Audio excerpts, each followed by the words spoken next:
college students. Who hasn't pulled an almost all-nighter to make sure you hit the deadline? But I think my biggest thing is just I wish I'd gotten involved with more things earlier on. Mm-hmm.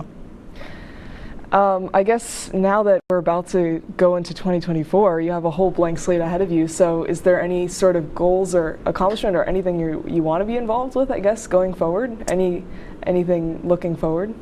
Yeah, I really want to try and branch out in computer science a little bit. I've been very focused with what I've been doing. We're a very Java-based school, which doesn't mean much, but more or less we're only using one language for a lot of it, and I've branched out a little bit, but I want to try and learn as much as I can on my own on computer science, so that way when I'm going out to jobs, when I'm possibly going to grad school, I have more tools in my toolbox, if that makes sense. Yeah, I'm sure you're off to great things as well. I know you've had a lot of success so far, so yeah. 2024 will be a good year, I'm sure. But thank you for taking the time to talk on the show tonight and give us a little bit of a explainer into the stuff you're doing up here. I know it's really interesting. After the break, we're going to be reacting to some of your moments from the last few weeks with snapshots, so make sure to stick around.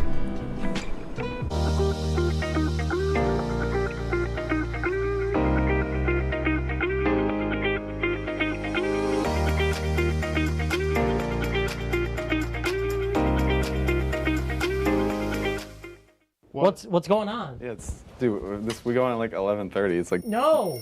What do you mean no? It's 10:30. 10:30? Yeah, it's 10:30. What do you mean it's 10:30? Hey, don't touch that. That's my ladder. Hey, man. Whoa. You know this book was already discounted 10%? Wow. Get a close up of that one. Matthew, news. Look at that. Can we go back inside? I want to sleep in the studio again.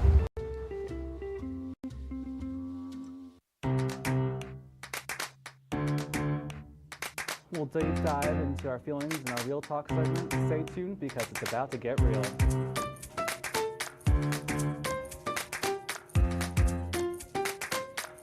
When I was in foster care, I never knew when I would have to move. So I always had my suitcase ready to go. Then one day I was adopted. My new parents opened their hearts and home to me. My parents cook my favorite breakfast for me every morning. My parents take me on trips I never thought I would go on. They gave me a home and an even better reason to use that suitcase. My parents aren't perfect, but they're perfect for me. Welcome back to Major Discussions.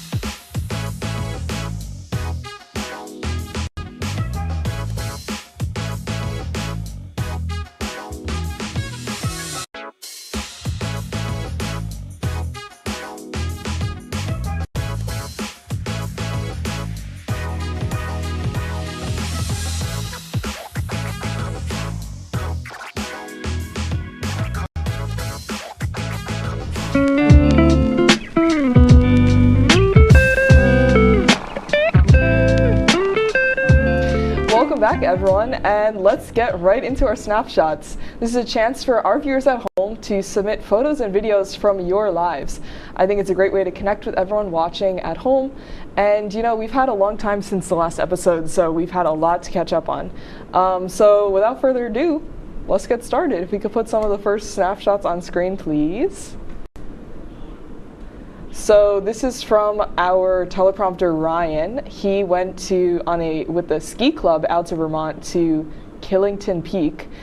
So he was nice enough to submit some photos and some videos for us to see. This was the ski club you saw in the first picture, and then we got the nice mountain. That's a lot of snow out there, but I picked these not only because that sounds like an amazing trip, but also because it's starting to snow in Oswego. It is starting to snow. And winter weather is coming, so what are your thoughts? I know you have to wake up early and walk out probably in the snow a lot, so. Yeah, well, the day I was recording on Thursday, it was not, a blizzard, but there was plenty of snow out there. I love the snow until I have to drive in it, and then I like it a little less. But yeah. I'm excited for it to be winter again. I love summer, but. So far we've had like one real snow day.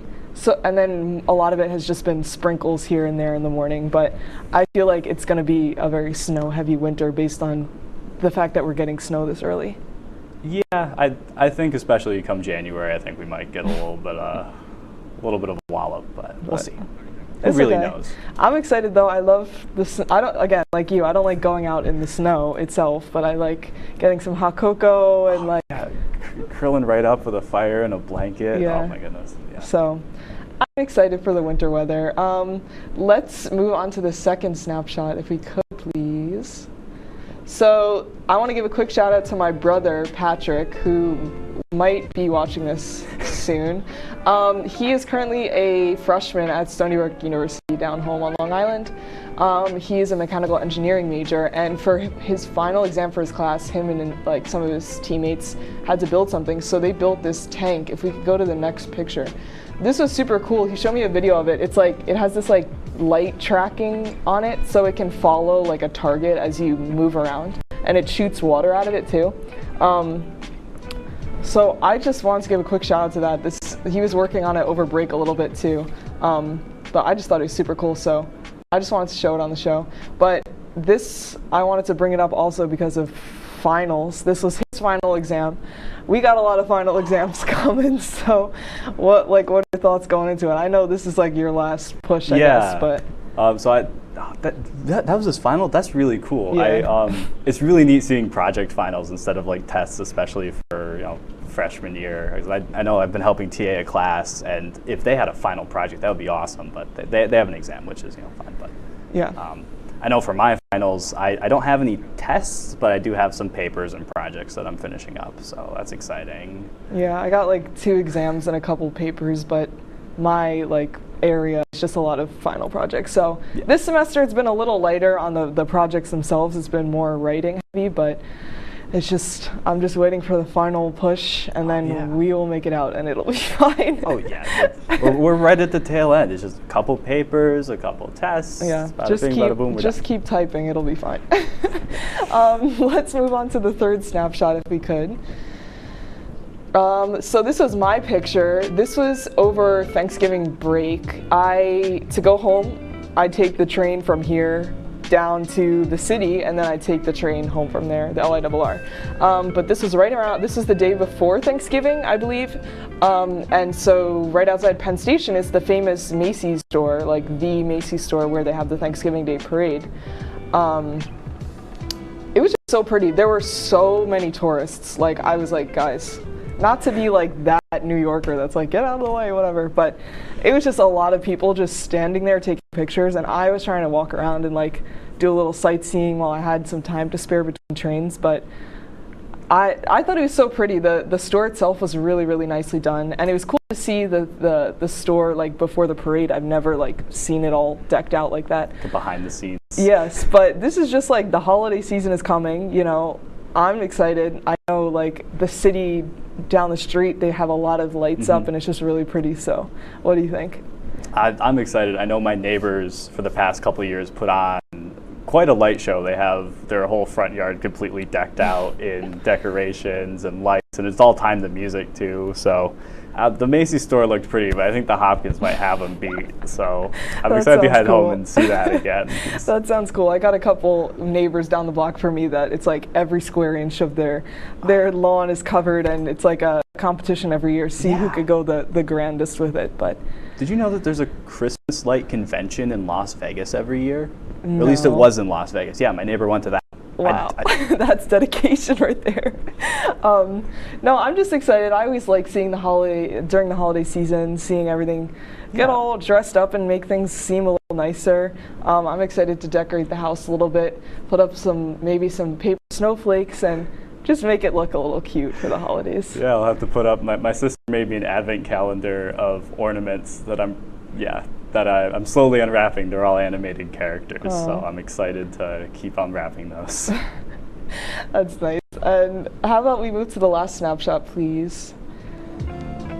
So, quick shout out. I've been working the hockey games on Friday and Saturday. Friday's game was a rough one, but yesterday's game last night, it was really good. We beat Utica, which was one of the top teams in the nation.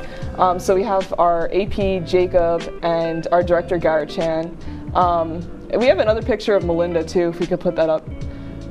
Yeah, so we got Melinda out there doing the Cam 4 action out in the crowd. We got we had an interview with one of the star players of the game afterwards, but yeah, hockey season is in full force at this point. It's said that break is coming up, so it's kind of like, well, whatever. I mean, I'll be here for break, but the student section is what makes a hockey game, so. Yeah, I completely agree. Yeah. Well, yeah, Friday was rough, but Saturday was much better. We came back Saturday. I meant to get clips for the Friday night hockey game, but I didn't. But it's probably best that we just try and forget. Let's forget that one. But Saturday night, you guys should check it out. We have a live stream of it. It was a really good production, good game, and everything. So. Yeah, hockey, I love hockey. It's really fun. It's a fun time. I hope I can get back in the rink in the student section for maybe one of the last games, but yeah. But then who will run the show? We got a lot of people back there who will handle it. So, yeah, that was a good round of snapshots. I think it covered everything nicely. Yeah. No, I love being able to see everything. I like getting to talk about it too. Shout out Patrick again for an awesome final project. That I think was really cool. Yeah. Yeah, that's it for the show tonight. First off, thank you again for coming on and talking through everything. Yeah, of course. Thank you so much for having me. Yeah, it was nice to learn a little bit more about what you've been doing and with your final semester here. Any quick final thoughts? Not at all. Just. It's the end. We could do it. Yeah. You can do it. I believe in you. Congratulations if you're graduating. Yeah. And you're almost there if you're not. Okay. Well, yeah. Congrats to everyone. It's time for me to say my goodbyes as well. Thank you to everyone watching at home. You know who you are. My family, my friends, everyone watching. As I come to the end of my second season, it's been really, really nice to have your support throughout my time here on the show and throughout this journey. I think I said this on the first season finale, but I remember being so scared of starting this whole thing. I was like, this is never going to work out. I would have no clue how it turned out, but I've just been really happy putting this all together and meeting so many new amazing people here, not only on the show, but in the crew and everyone behind the scenes as well. I want to give a quick shout out to, again, all the amazing students behind the scenes that are all back in the control room that you don't see. They all helped to put together this show. It's like, I can't believe the community that we have here. It's wouldn't be possible without you guys, and I'm always appreciative of all your help. And I'd also like to give a quick shout out to our director Garrett, who's working back there. You saw him in the picture. He's graduating as well. Yeah, just he's done great things. I know he's going to be off to amazing success in the real world. So Garrett, congratulations. Keep going. You got this. With all that being said, goodbye for now. Have a wonderful holiday season. And for one last time, smile because you're on camera. Have a good night, guys.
Tonight on Entertainment News, Quentin Tarantino announced the cancellation of what was supposed to be his final film.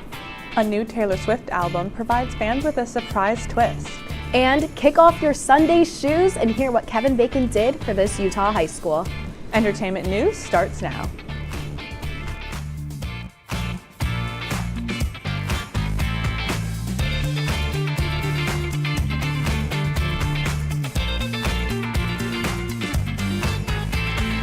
Good evening and welcome to Entertainment News. I'm Madeline Cummings. And I'm Hannah Katz. Taylor Swift released a brand new album this Friday titled The Tortured Poets Department, with a little surprise that fans weren't expecting.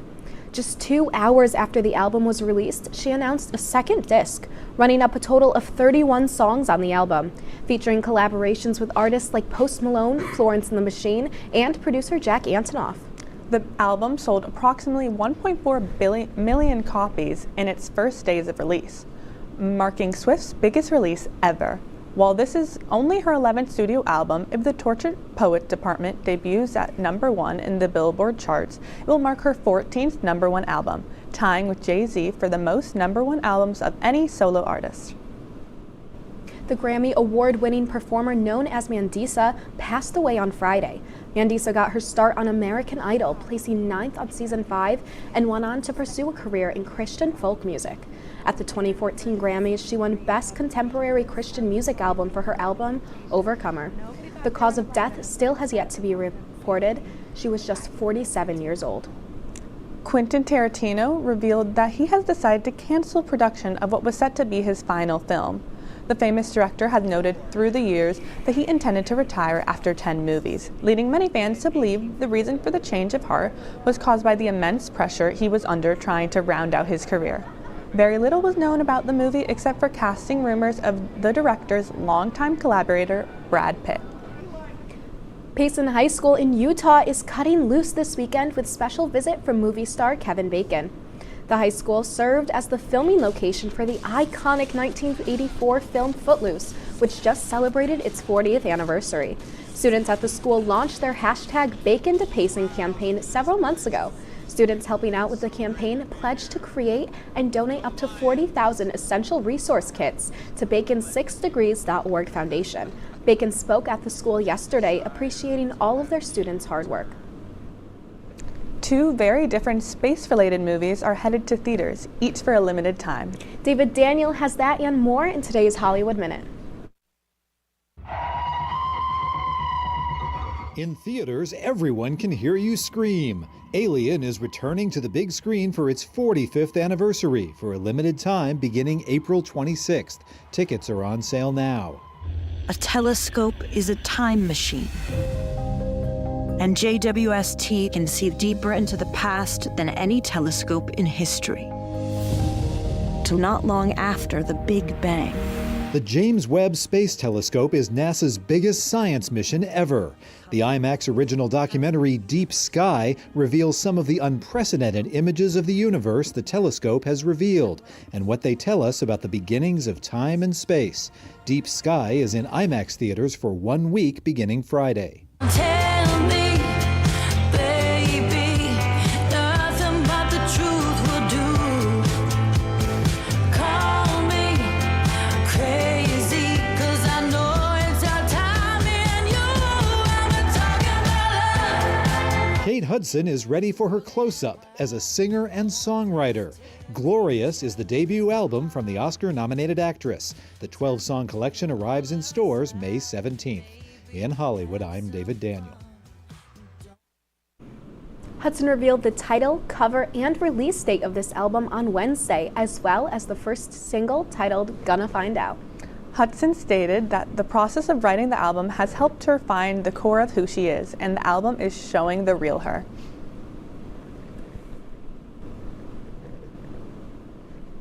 In local news, as part of his final concert as a SUNY Oswego faculty member, Music Department Professor Juan Lamana will host a concert featuring SUNY Oswego alumni. The concert will open with the College Community Orchestra, who will be joined halfway through by approximately 75 alum. Lamana says that he is thankful for the opportunities the SUNY system has provided him. You can attend the show at 4 p.m. on Saturday, April 27th in the Sheldon Hall Ballroom. The Oswego Players are preparing to perform Ira Levin's The Death Trap. The play is a hit dark comedy, and it holds the record for the longest-running comedy thriller on Broadway. Performances will be held at the Francis Marion Brown Theatre at Fort Ontario. The Death Trap will run from May 10th to the 19th. Sticking with the Oswego Players, they are on the lookout for playwrights looking to share their short plays. The Donald J. McCann Memorial One-Act Playwriting Contest is dedicated to spotlighting local talent and is now accepting submissions. Winners will receive cash prizes and may have their productions staged and performed. For rules and ways to submit, visit the Oswego Players website. Now let's take a look at the weather. It's with Storm Team 10 meteorologist David Rienzo. Thanks, guys. You know, recently we've had some pretty chilly temperatures, you know, especially for this time of year in spring. But we are being lucky because the sun is going to pop out this week and temperatures are going to start to rise for a little bit because this is April, so you should be expecting some rain. We've got some rain headed our way on Wednesday as well as over on the weekend. But be sure to stick around because I'll tell you the best times to do some yard work around your house this week. And I'll also be going over a common weather adage that you may have heard before. So be sure to stick around after the break. But first, back to the desk. Thanks, David. Coming up later tonight, find out the winner of season 16 of RuPaul's Drag Race. And news on Harry Styles' recent stalker, all after our weather report.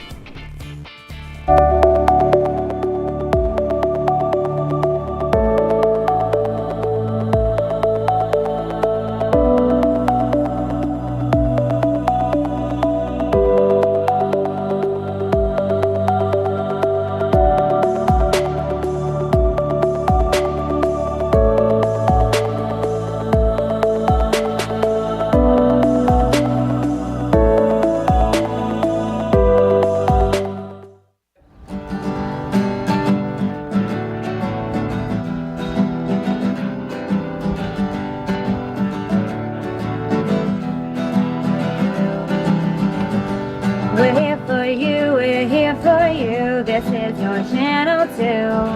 With sports and news and what to do, we're here for you. It's your TV, you're watching WTOP.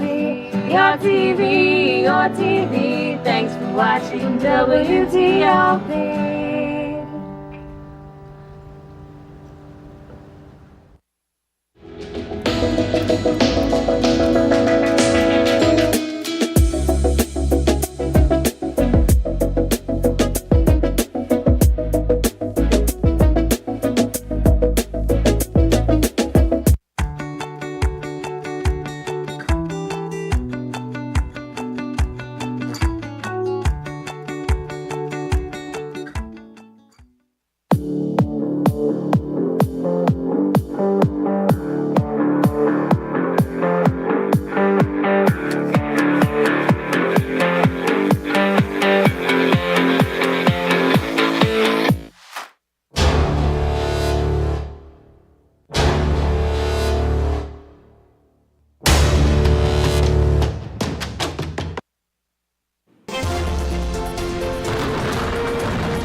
Welcome back to WTOP-10 Nightly News. I'm meteorologist David Rienzo. Now, if you caught the sunset by the lake, you may have noticed that it was very beautiful and very red. This is a good sign for us. You may have heard the saying, red skies at night, sailors delight, red sky in morning, sailors take warning. So it's saying that in the night, you're going to be in for some pleasant weather. Let's see what the science is. So if the sun is rising out of the east and you have storms coming in from the west, the rays from the sun are going to hit the clouds and then come back to you in the form of red. So this means that a storm is approaching you in the morning if you're seeing red skies. However, on the flip side, at night, during sunset, the sun is going to be setting out of the west. But if you have a storm moving out from the east, the rays are going to hit that cloud and then be reflected back to you in the shade of red. So that means that storms will be getting out of the area. You're going to be in for some nice weather. So red skies at night, sailors delight, and there's pretty calm weather. But red skies in the morning, sailors take warning because you're in for some nasty weather. So to fact check this is mostly true. There are, of course, some exceptions to every rule, but for the most part, this is true. Now in Oswego, we are also looking at some calm weather because of this. It's a little chilly at 42 degrees, and winds are pretty strong out of the west at 12 miles per hour. But skies are very clear, and this is true for most of the state. You know, we've got some lingering clouds over the Great Lakes areas, and over the main portion of the state, it's pretty clear skies. Down in the south and around Kingston, you've got some pretty mostly cloudy skies. But for the most part across the state, we're seeing some very clear weather, and this is going to lead into tomorrow. We're going to see some very sunny skies. However, it's still going to stay pretty cool, 46 degrees as a high tomorrow, not bad. Maybe some hoodie and jeans weather. Winds are pretty calm, and this continues into tomorrow night.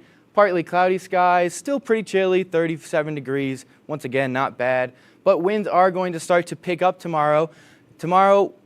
Tuesday, we've got some even stronger winds at around 15 to 20 miles per hour. Some breezy, high temperatures around 63 degrees. So some very warm temperatures Tuesday. We are in luck, but the clouds aren't going to build as we have showers moving in on Tuesday night. So if you're planning to do some yard work this week, Tuesday would be your best bet. I'd say go for it around the afternoon, between evening, mostly around 6 o'clock maybe. You know, you're getting off of work. That would be your best bet. Monday's not bad. It's just going to be a little chilly. Tuesday, though, you mostly got to look out for the winds. And you want to make sure that you're done by around the late evening, because we do have some showers moving in Wednesday night. That is going to continue mostly through the morning time. However, they should be done around the afternoon, 2 o'clock most likely. We will be seeing some chilly skies, 45 degrees as a high and 34 as a low. Now winds are going to be even stronger. This week, high temperature, 63 on Tuesday, like I said. Very sunny skies for the rest of the week, but watch out for some rain on Saturday and Sunday. That's my full forecast. Now back to the desk. Thanks, David. In international news, the title of America's Next Drag Superstar goes to Nympho Wind, the season 16 winner of RuPaul's Drag Race. Wind has become the first Taiwanese drag queen to win the competition, who wowed the judges with her consistent original designs inspired by her heritage. Recently, in an interview with Good Morning America, Wind described her love for drag and the importance for her to represent Taiwan on the show. Imran Khan, a former actor of Indian descent, stated in an interview with Film Companion his concerns when it comes to the glorification, fetishization, and sexualization of violence in modern films. He particularly referenced Ranbir Kapoor's 2023 film Animal, a movie following the main character's setting on a path of vengeance and destruction. Imran expressed discomfort in the trend, and his interview garnered a lot of attention online and took it as a targeted critique of the film Animal. Netflix has shared the first teaser of the upcoming TV series adaptation of 100 Years of Solitude. This series is based off of a novel of the same title written by Colombian novelist Gabriel Garcia Marquez, which he published in 1967. The novel stands as Garcia Marquez's magnum opus, and the book is considered a landmark in Hispanic culture. The upcoming show will be directed by Laura Mora and Alex Garcia Lopez. Mira Carvalho, a 35-year-old Brazilian woman, has been sentenced to jail for 14 weeks in the UK for stalking the popular English star Harry Styles. Carvalho, in less than 1 month, sent Styles over 8,000 cards, with some including handwritten and wedding cards. Documents showed she had been staying at a backpackers hostel in West London since December. Styles has issued a restraining order, and the woman is banned from West East London and attending his shows.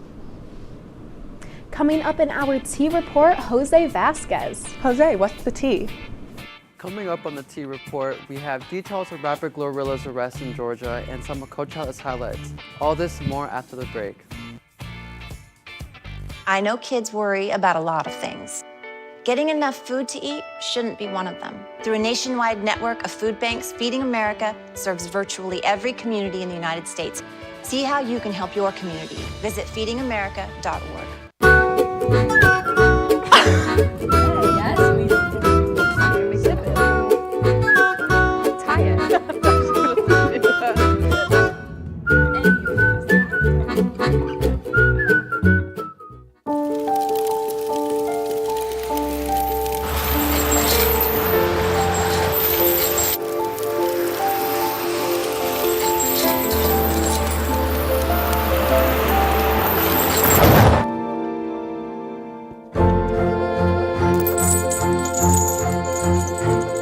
Did you know dragging chains can spark a wildfire?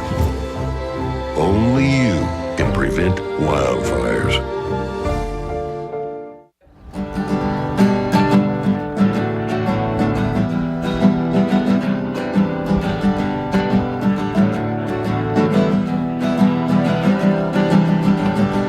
We're here for you, we're here for you. This is your channel 2. With sports and news and what to do, we're here for you. It's your TV, you're watching WTOP.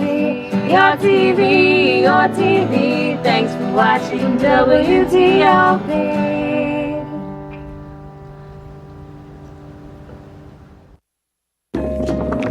La la la la. Free. La la la la la la. La la la la. Free.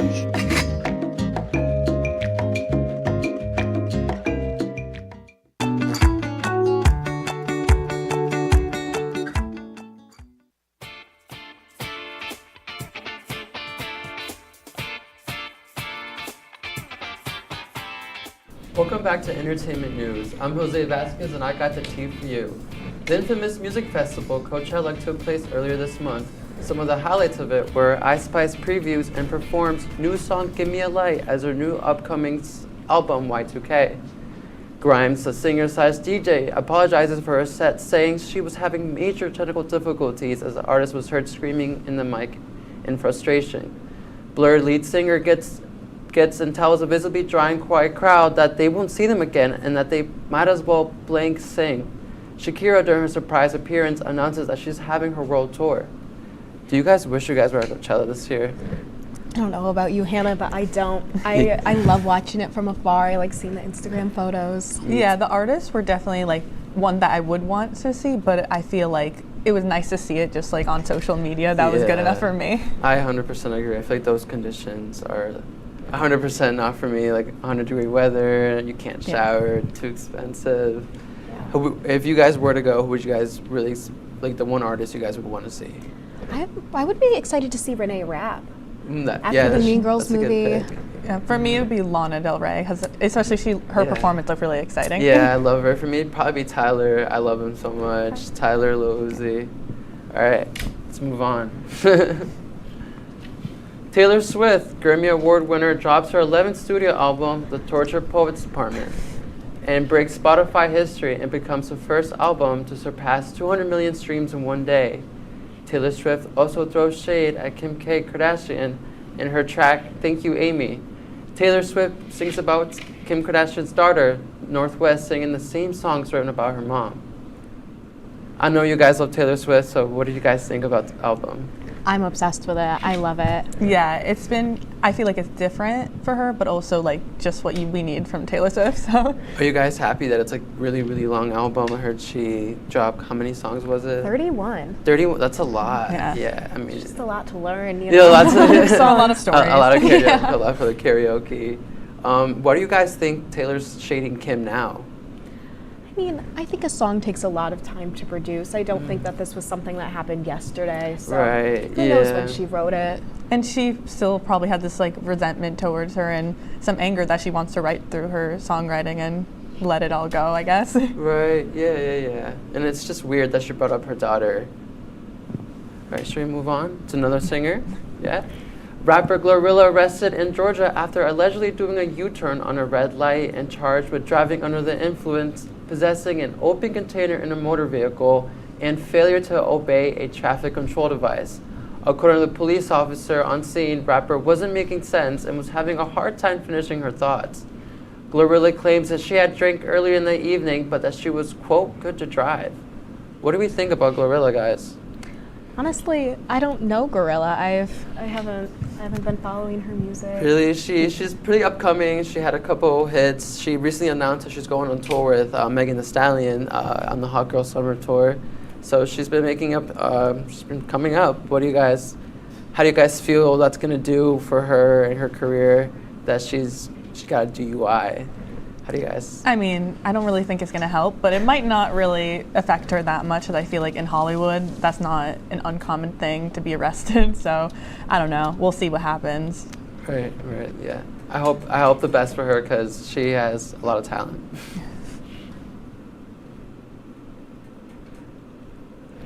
Well, coming up in sports, we have Mike Neckers. Hey, Mike, can you give us a quick preview? Hey guys, when we return, there is scandal in the English Premier League and things aren't looking too hot for the Miami Heat. We'll have all this and more after the break.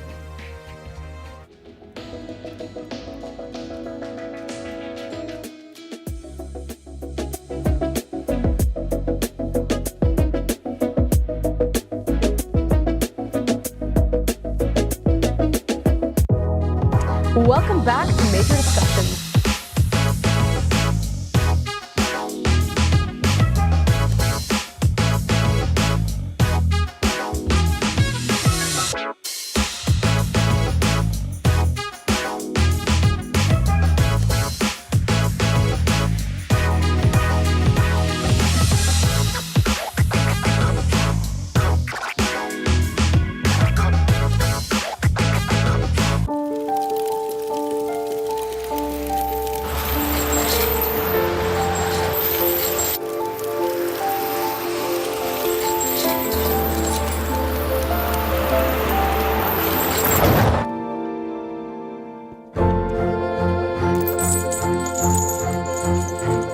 Did you know dragging chains can spark a wildfire?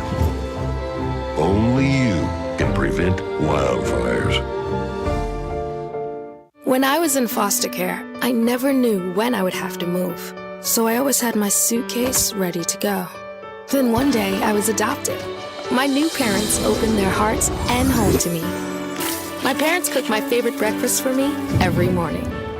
My parents take me on trips I never thought I would go on. They gave me a home and an even better reason to use that suitcase. My parents aren't perfect, but they're perfect for me. Hey there, I'm Al Roker, class of 76. Yes, way back in 76. Back when the earth was cooling. You're watching WTOP.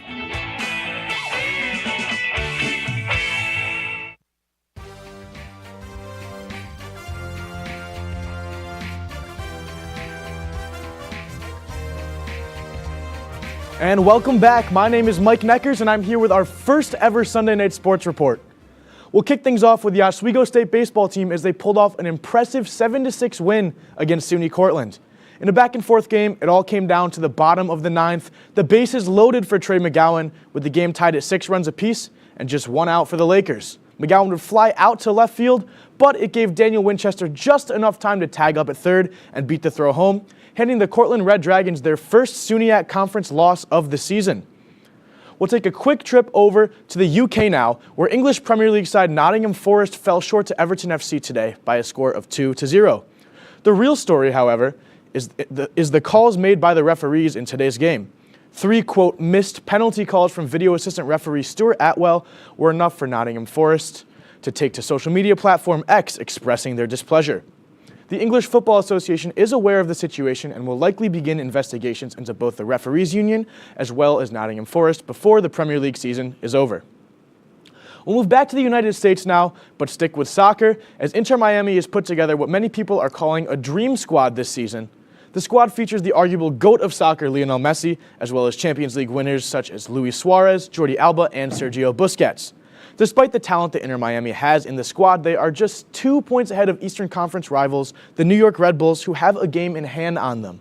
We'll stay down on the warm beaches of Miami now and head over to the NBA, where the Miami Heat are in a not-so-good situation, as decorated veteran and star player Jimmy Butler is expected to miss multiple weeks of playoff basketball. Butler, who was averaging 20.8 points per game during the regular season, suffered an undisclosed right MCL injury during the Heat's playoff play-in game versus the Philadelphia 76ers. The Heat have already lost their first game of their playoff series to the Boston Celtics and will look to bounce back Wednesday night at 7 p.m. We've got a lot more basketball going on this week, but for now we'll head up east to the East Coast to Madison Square Garden, where Jalen Brunson and the New York Knicks took on Joel Embiid and the Philadelphia 76ers in Game 1 of the first round of the NBA playoffs just last night. And the Sixers started out pretty hot, with Kyle Lowry finding Embiid, who drives, fights, and gets the bucket with a little and one. And you know what? This layup was so nice we had to see it twice. A little spin and some pizzazz from Embiid makes it a 3-point play. That wasn't the last we would see of him, though, as he drives and finishes again right here. DiVincenzo tried to swat that one away, but Embiid was just too strong through the contact and in for two. Knicks did figure things out eventually, as that's Bojan Bogdanovic who drills an open three right over Batum. And Jalen Brunson wanted some action too, a little step back spin move fadeaway and a bucket for him. He would finish the night with 22 points. If you thought it'd be smooth sailing for the Knicks, think again, because here's Embiid up and a posterizer, a massive dunk there from Embiid. He would go down with an injury though and would have to exit the game, helped to the sideline by the staff.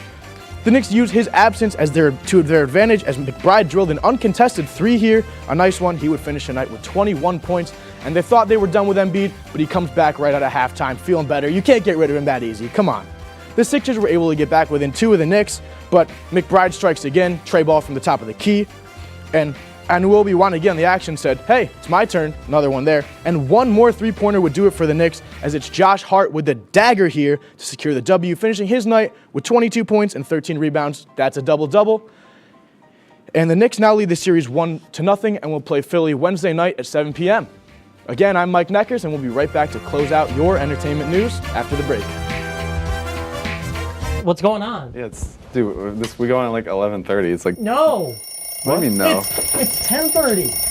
10:30? Yeah, it's 10:30. Movie is 10:30. Hey, don't touch that. That's my ladder. Hey, man. Whoa. You know this book was already discounted 10%? Wow. Get a close up of that one. Broadcast news. Look at that. Can we go back inside? I want to sleep in the studio again.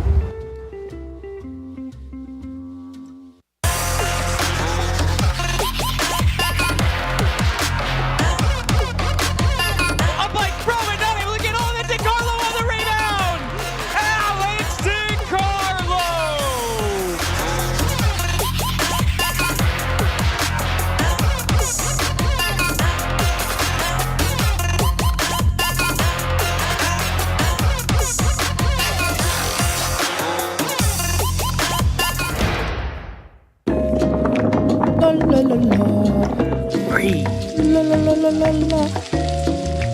La la la la. Freeze.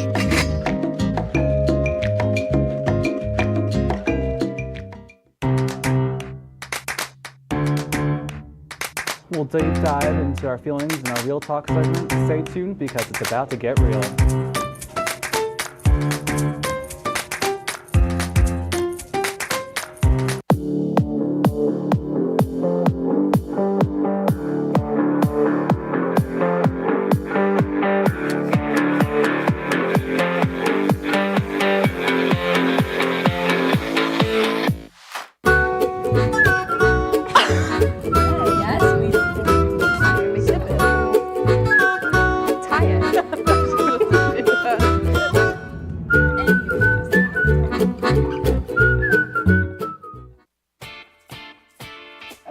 Is pop sensation Ariana Grande.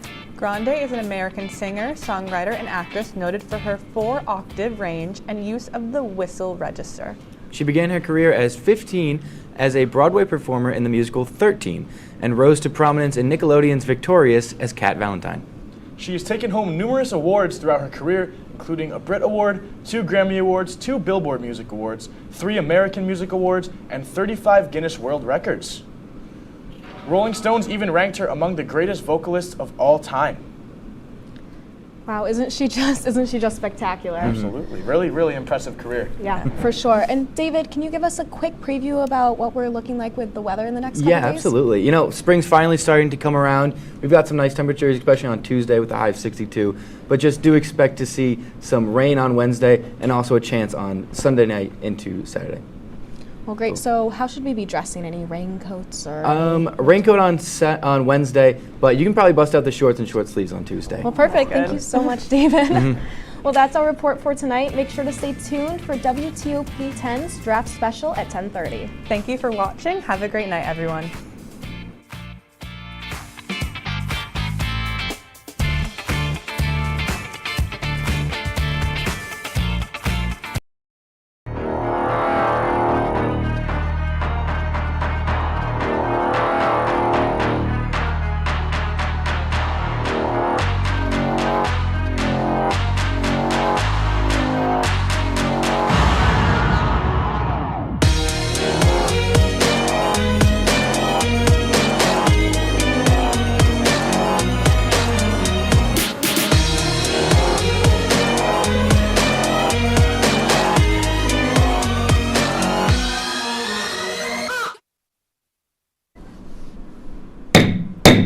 Greetings. My name is Jake McVeigh. You are watching One Too Many. Now tell me something you don't know. On either side of me, Patricia McFeely and Raina Horitz, respectively. Today, I'm going to challenge them. Today, I am going to make them suffer in a PG-13 way, of course. Today is no ordinary episode of One Too Many. Today's episode will include betrayals, challenges, dangers, and all sorts of mischief. And at the center of it lies a simple question that my two contestants will debate. Is it better to have loved and lost, or to have never loved at all? Patsy, Raina, how are you both today? I'm terrible. I'm court ordered to say I'm great.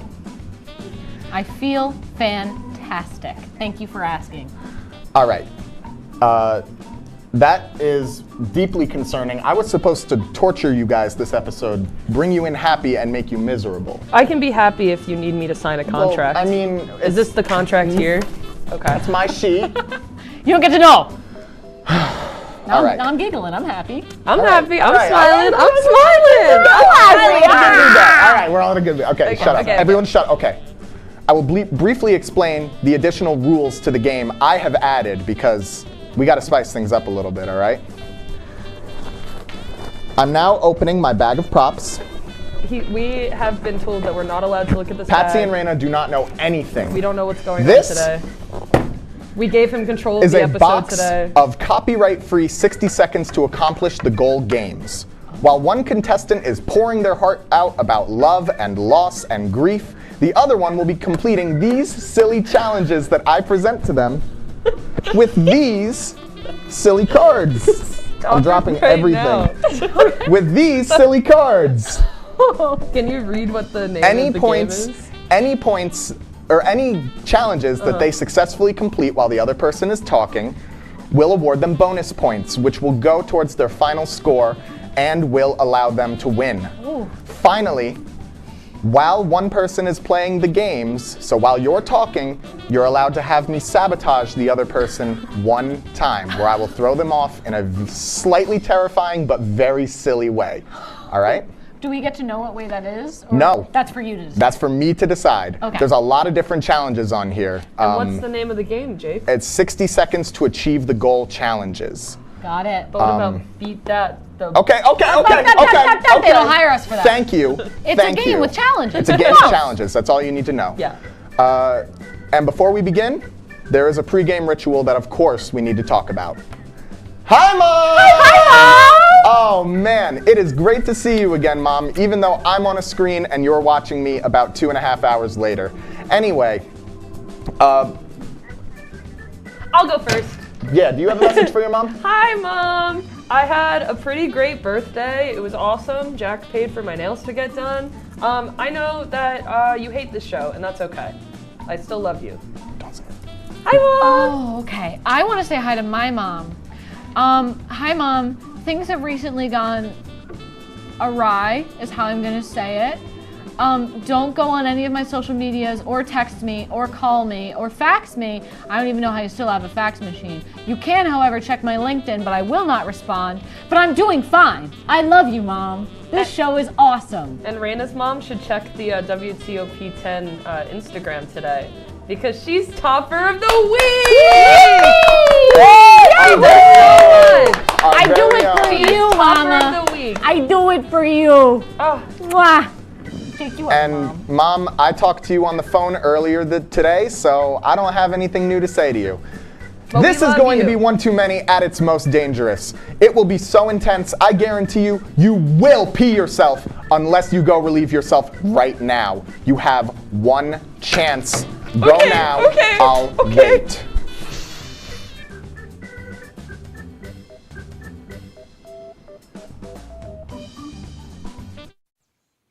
Would you like to try snacks from faraway lands? Or snacks with bizarre flavors? How about snacks in new ways? Or snacks you've never tried before? You don't have to go far to find these snacks. They can all be found here at Snacks on West 1st Street.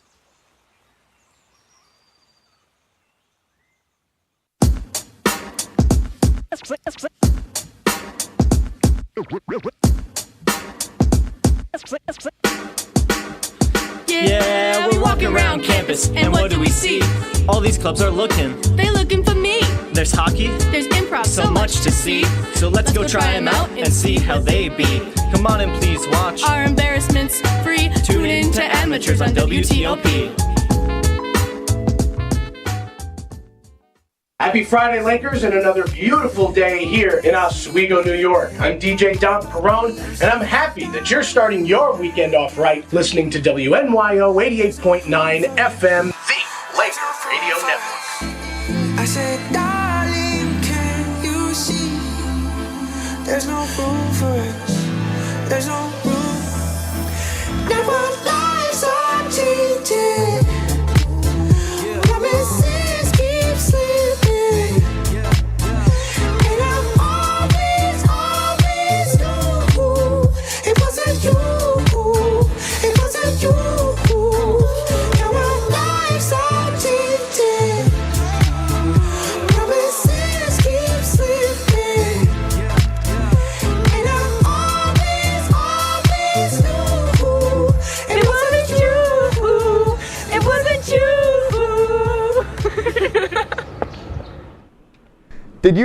Did you find love? Did you lose it? Would you have preferred to have never had it at all? That's actually what we're talking about today. But before we begin, real quick, I just want to explain all the props here on the table. We got ping pong balls, Oh God. cups, Oh no. chopsticks, a bag full of little tokens and little dice, sticky notes, which I don't think are going to be important, and this little timer, which will also not be important. None of this is timed. Raina, you can move at your own pace. That's good to hear. Thank you. And I flipped a coin. I flipped a coin off screen to make sure that who decided to go first. Patsy called heads. I didn't really. I decided this long in advance.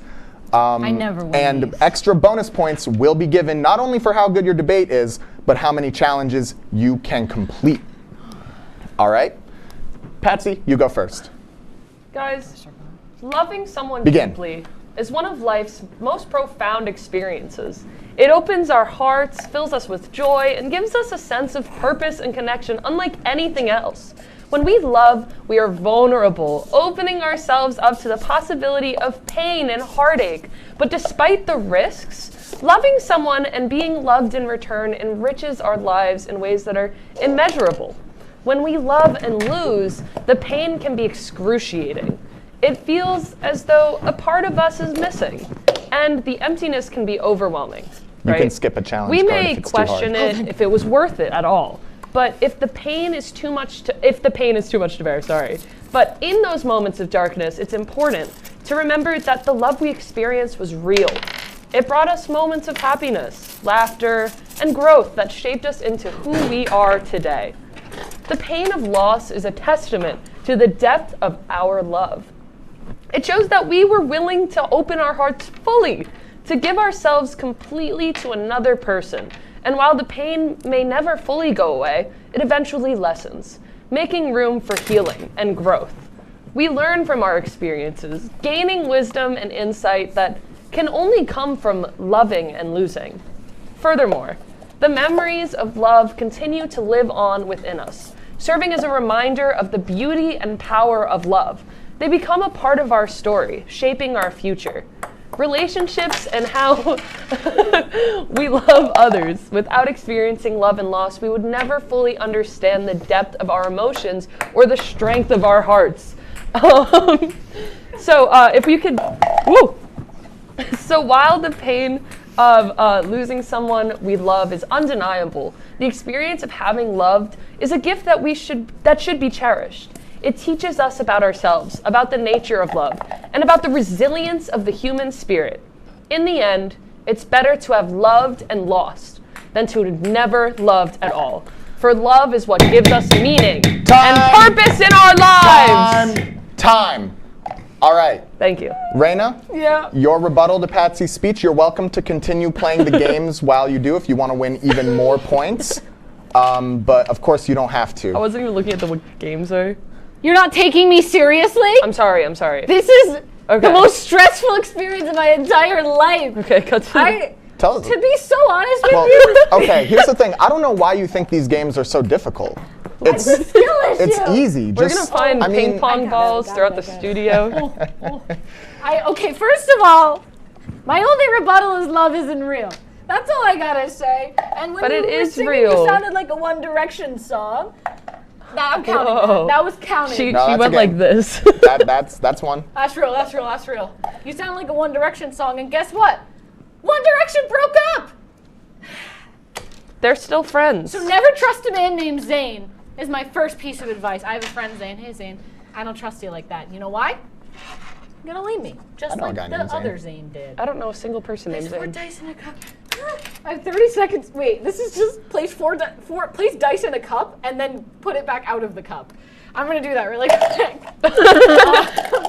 So, fun fact, this is also my dinner for tonight. Hey, I do know how to use chopsticks. That didn't help me very well. That didn't help my case. Look at that. I don't think I'm doing it right, but they're there. You gotta take the dice out and put them back in. That's what that one says. Oh, Using okay. only chopsticks, you have 30 seconds to place the dice out of the cup and back in again. Well, why are you picking your cup up why with are the you hand picking your then? cup up with your hand? My fault. There you go. I'm gonna do it again just to prove to you I can. You don't I think it any other- actually makes it easier. And you don't have any other rebuttal other than love isn't real and One Then love Direction isn't broke real up? and you sound like One Direction. No, I don't. I'm not a man of a lot of words, to be honest with you. Well, you're not a man at all. We just learned that today. And I'm just trying to get points here, because honestly, I might pass out from how stressful this is. Yeah, and honestly, I'm going to up the stress because if you don't get another one of these games in like 25 seconds, I am going to flip out. I'm serious. Oh my God. I'm actually Raina, serious. everyone's not looking that at you. one. Oh my Everyone's God. looking at you. Come on. Everyone's Wait. staring Come at you. Everyone's looking Wait, at hang you. Hang on. I Come got on, this. Raina. Pick up the I pace. totally Come on. do this one. You Come on, don't pick even up the know. pace. Oh, that doesn't look like That you're doesn't doing work. it. Is it just Doesn't one work. card, or did you have to stack them all on top of each other? What 'Cause if I think told it's you that's weighting it. what was supposed to happen? Would you believe that?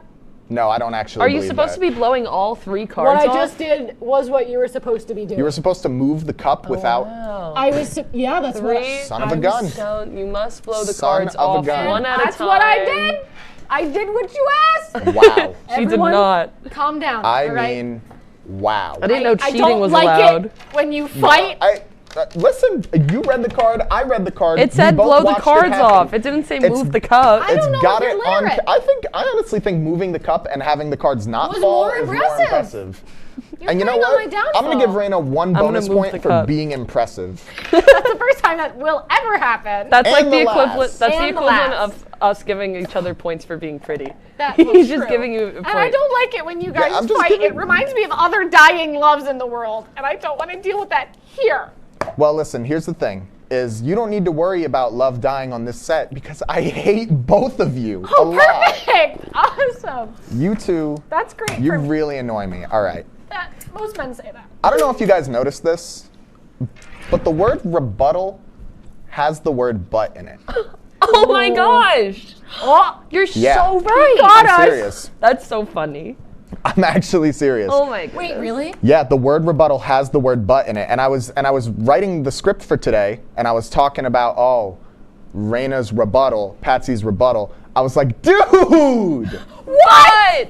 He did that? Oh man, He it did that. is great. You're really wow. I mean, I want to go to comedy school. Clown college? Well, I'm already at a clown college. That's true. Sorry. Love you, Oswego. Just kidding. Oh man. Anyway, Raina, how did you find those games? Were they difficult? Were they easy? This is it. I'm not even gonna lie to you, I haven't even gone yet, and I don't feel like a winner. These games were like Jigsaw from Saw, not sponsored, giving me a challenge to do brain games without glasses on. Oh, you I'm should an have worn intelligent glasses. woman with glasses. Without glasses, I don't think I understand what I'm doing in this studio. I'm gonna be so honest with you. I am not here by my own free will. This is Okay, cut to camera 2. shit. You're No, okay. I'm No, not you're done. No, cut to I'm camera 2. not here Take camera 2, on please. my own No, fruition. stop. Don't put They it on don't her even face. pay Raina. me. Take it off her Raina, face, please. you Take it signed a off her face. contract. Okay. Yeah. You forged my signature. There's no need for those kinds of You can't prove jokes that. on air. There's no need for those kinds of jokes. Everybody here is here of their own volition and is here with no See? coercion of physical or mental violence. Patsy, Sit down or you lose. Anyway, oh, hold on, wait. I thought, is it? Oh my gosh, it's time for a surprise break. Oh, I bet you weren't expecting that. Get out of here. Go get your snacks. Go get everything we need. We come back, Patsy's gonna be doing her thing.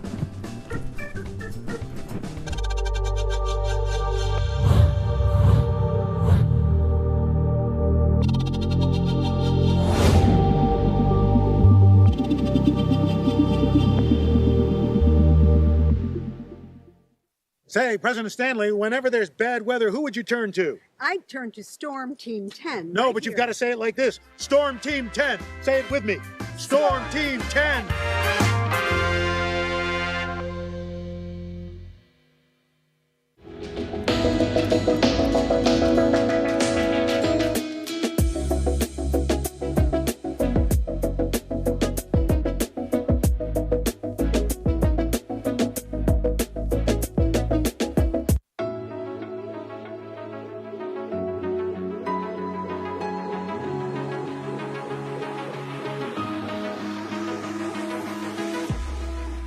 Roll it.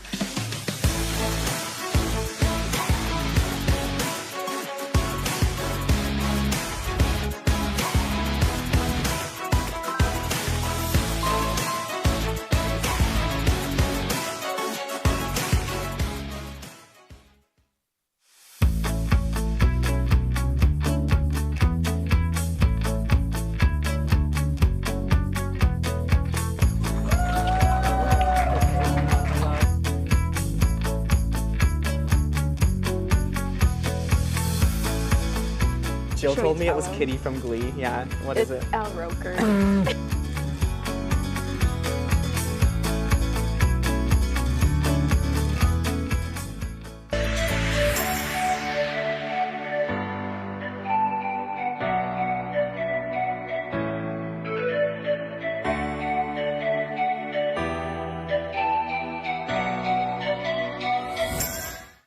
Okay, you guys are never going to believe this, okay? During the break, there was actually a clown running around the set right now, and he ran out literally as soon as the commercial break ended. I kid you not, there was a clown on set, and you guys missed him. It's so a little I guess, bit of a concern. We need security, guys. Yeah, so you guys missed the clown, so, you know, Raina's the next best thing. So Raina, you go do your thing. It was not a clown, Okay. it was my juggalo friend, but I see the confusion.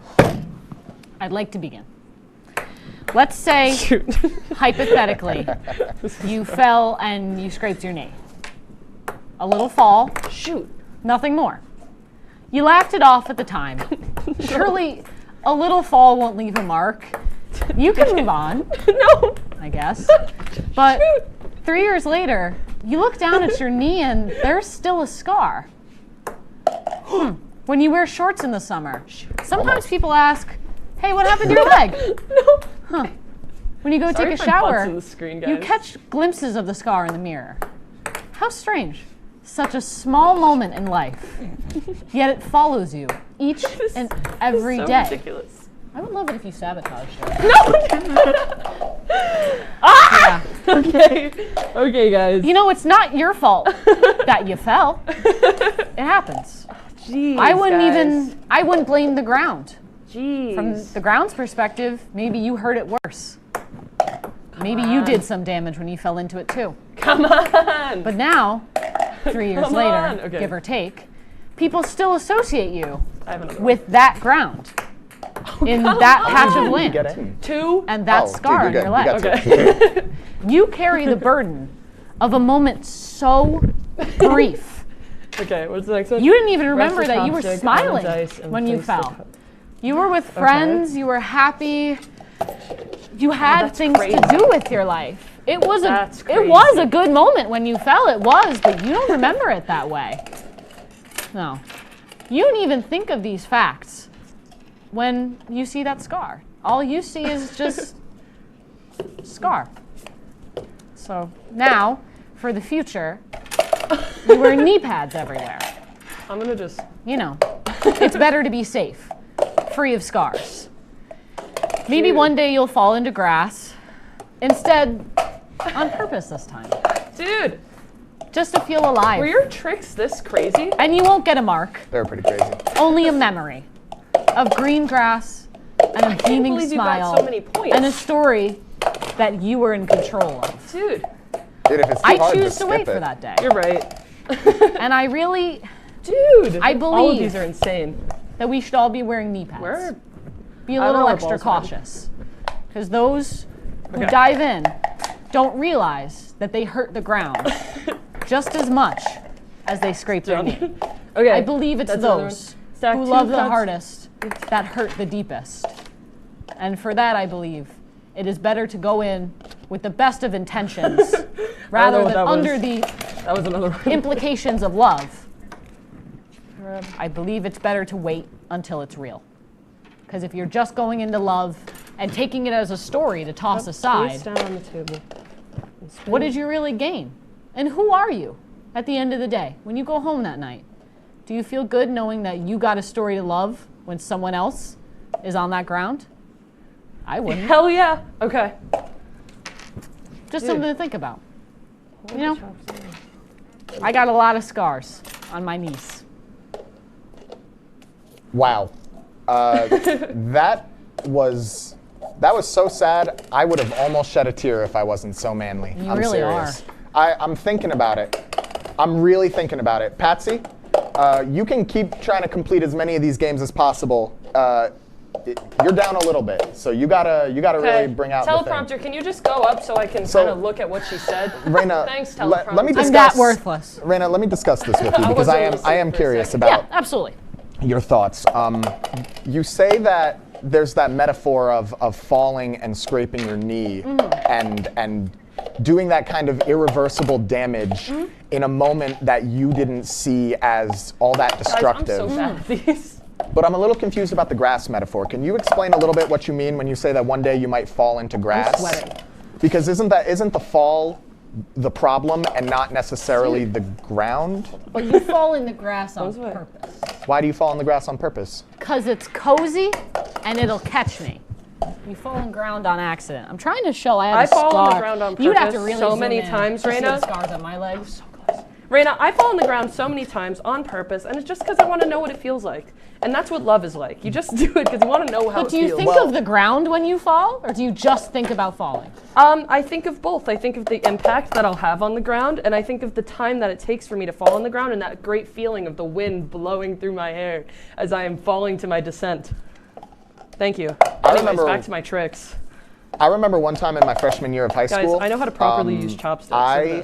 I'm gonna was teach you guys how to just use messing chopsticks. around, and So we were doing one track. I there, was and that's on the base, track and then team, you believe rest it or it not. against that one, right? And then I just said to my friends, I was like, "Hey guys, watch this!" And I jumped in the air as high as I could and just landed on my back for no reason. And that's how you use chopsticks. Like a belly flop, but on the ground. How you Yeah, like a use belly flop, but chopsticks. on my Anyways, back back on to the this. ground. So I just jumped as high as I could and landed on my back.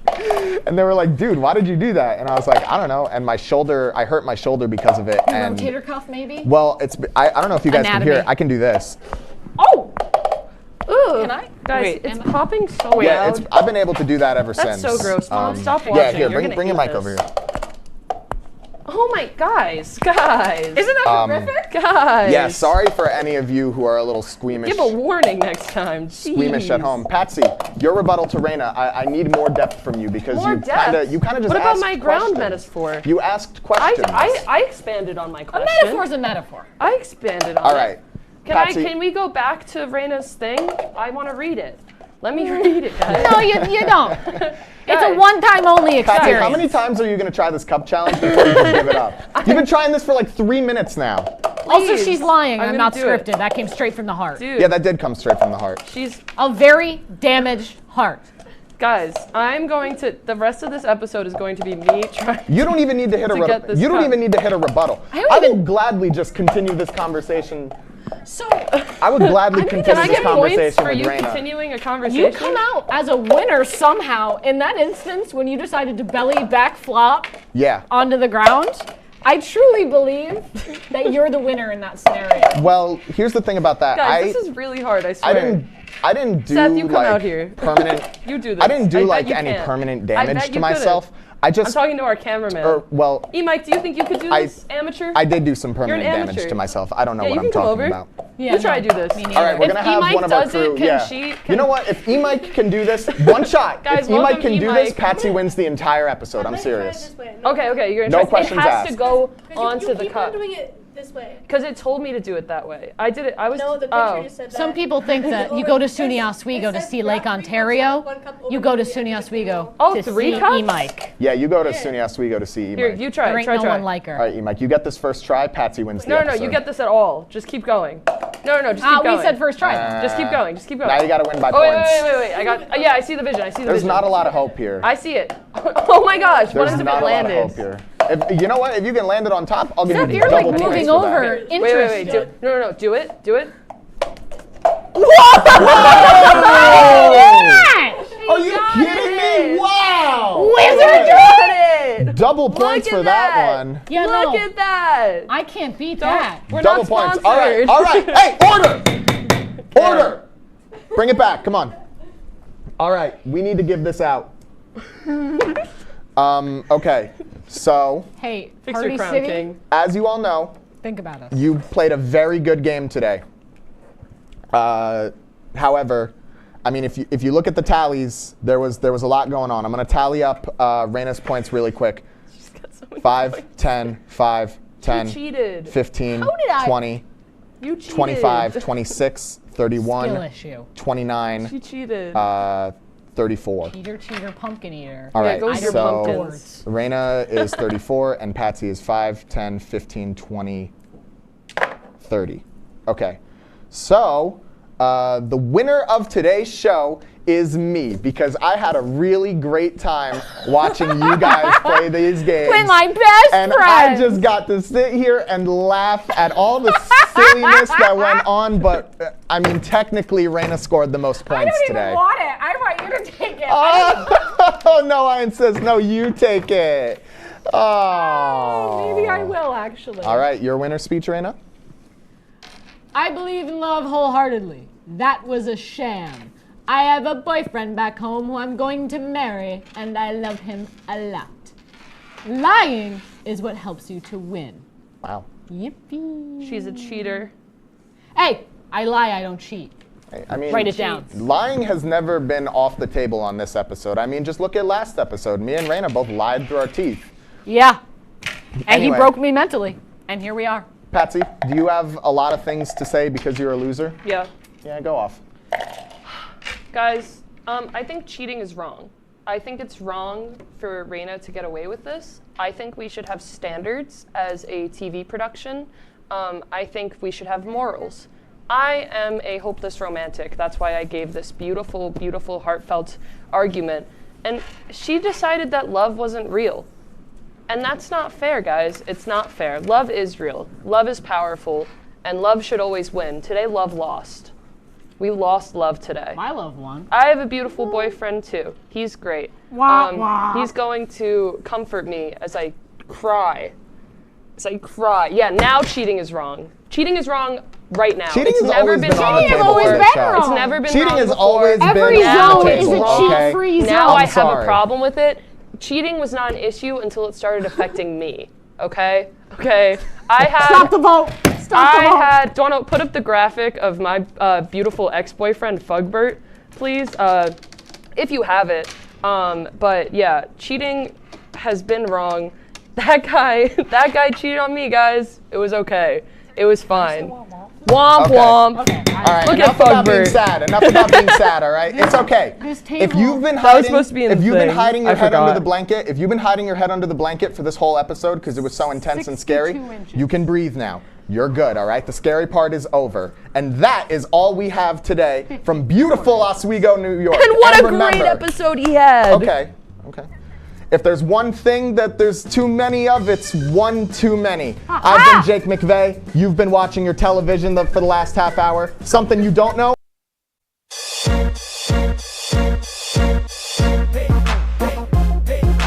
Welcome back to College Code, the newest show on WTOP. Stay tuned for our final episode. You won't want to miss this.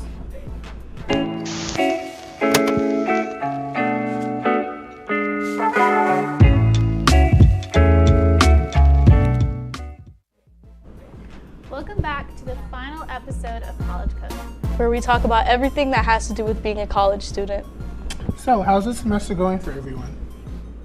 I feel like I say this every show. I am so tired. No, same. Yeah, I feel like all the work is just, it's a lot. Yeah, it's picking up. It's a lot of typing.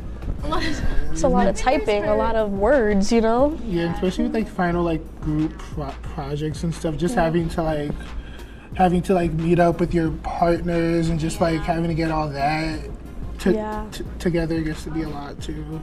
I have like 3 due this Thursday, and That's I'm not insane. looking for I have a few due finals week, so I have some time to chill. I have a lot of like, I don't know, I have to write scripts, I have to write papers. Yeah. Oh my god. Yeah. And script writing like is so time consuming too. Yeah. You know, whatever. We'll make it through. Let's start the topics. Yeah. All right. Well, my least favorite foods. I felt like this needed to be said for me. This is our final episode. I feel like, you know, get to know me on a deeper level. I'm not a picky eater, but I have a list of foods I will not eat. And that includes, I find eggs revolting in any form.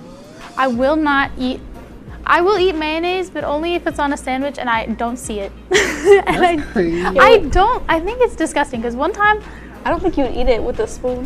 One time I was in high school and I was having a bad day and the lunch lady put mayonnaise on my sandwich without asking, and I was like, and I couldn't, like, I cried, but that's just because I was having a bad day. But yeah. Did you eat it? I don't remember. I think I blocked it out. But yeah, I like vegetables, but I won't eat an egg and I won't eat mayonnaise. I love vegetables. I'm like a big vegetable person. Like what? I like broccoli, but since we're talking about least fave foods, my least fave vegetable is Brussels sprouts. Like I don't know why. They taste like farts. No, like I guess like anytime I tell somebody I don't like Brussels sprouts, they're always like it's like a mini cabbage, but it doesn't taste like mini cabbage. It's I also don't like cabbage. I'm gonna say something different. What? Well, how do you eat? Okay, well the way that a few different ways, but my biggest way is probably it's a Jamaican way, I guess. Okay. It's with like saltfish and. So that's but you eat it with stuff. You don't eat it like alone. With like fried my like family will eat cabbage just boiled. They'll just boil the cabbage. That's like, it. Yeah, and it like smells and tastes like a fart. Salt? Like maybe. Sometimes if they're feeling spicy. No hate to my family. I love. I'm gonna say something different than vegetables and stuff like that. This is controversial. Like one thing that I don't understand that everyone ate growing up was like peanut butter and jelly. Really, you didn't like that? Yeah. I don't know. I wasn't a fan of that. Like, do you like them separate or no? I like them separate. But I think jelly is such like a classic. But you need to know the measurements. Like some people put way too much peanut butter. I prefer too much jelly. Yeah, that makes sense. Let's get into the next one. Okay. So, seasonal foods and drinks. Right now, obviously, it's the holiday season, so there's so many different flavors coming back from like different like cafes or like coffee to like actual food. So, like, what's your favorite? See, I'm not really a drink person, which sounds terrible. But I don't know. I feel like, you know when Starbucks does that deal where they give you like 2 drinks, you give one to a friend? I'd like never, I don't know, I don't really like peppermint. So when they have like the peppermint mocha, I'm like, ew. I like the cookie flavors, like when they're like sugar cookie. Ooh, I didn't know they had those. Yeah, bunch of different places have it, like sugar cookie or like, cause like it's a general flavor. I'm not big into the holiday stuff. Really? Yeah, like I've never been a big fan. Like I just recently tried like a pumpkin spice latte like back in Thanksgiving time, but it was okay. It wasn't. What did you not like about it? I don't know. It was just too like cinnamony, and like I feel like they get like over like promoted, so I just get like sick of it, and I'm like I don't even want it. Like, what about like pies? I feel like that's a seasonal food. Pies. That's a seasonal food. Like sweet potato. Well, I mean, depending on what. Like I can't. Like I don't see myself like eating like a sweet potato pie like every single month, but like maybe like. Well, not every single month. But a monthly pie. No, I get it. Yeah, but like I don't know. Like that's like a Thanksgiving thing. Sweet potato pie. Like pumpkin pie. Yeah. I don't really really just discussed this before, and I was like, I hate pumpkin pie. I don't hate pumpkin pie. Well, I just think the texture is weird and it tastes like perfumey. I don't know. Like you know when you eat something well, I don't know, maybe this is just a me thing. You know, you eat something and it tastes the way like perfume or shampoo smells. Yeah. Oh, okay. Glad I'm not alone. Thanks, Anna. And I keep eating it. I feel like that's what pumpkin pie is for me. It's like a gelatin type of texture. Yeah, but it's mushy. I don't know. It's just not for me. But apple pie. I don't know. What are other seasonal things like for? Is apple pie like a Christmas thing? I don't think so. I feel like apple pie is like a fall thing, but I feel like apple pie is more like a year-round thing. There's definitely more seasonal foods, actually. Yeah, I feel like we're like not. Oh, eggnog. Yeah. Oh, what is? Okay, do you like eggnog? Yes. I think I had it when I was like 5, and I was It's like, like, ew. I don't even know. Imagine like a milkshake, but like it's nutmeg. But I don't know. Let's switch it up with another topic.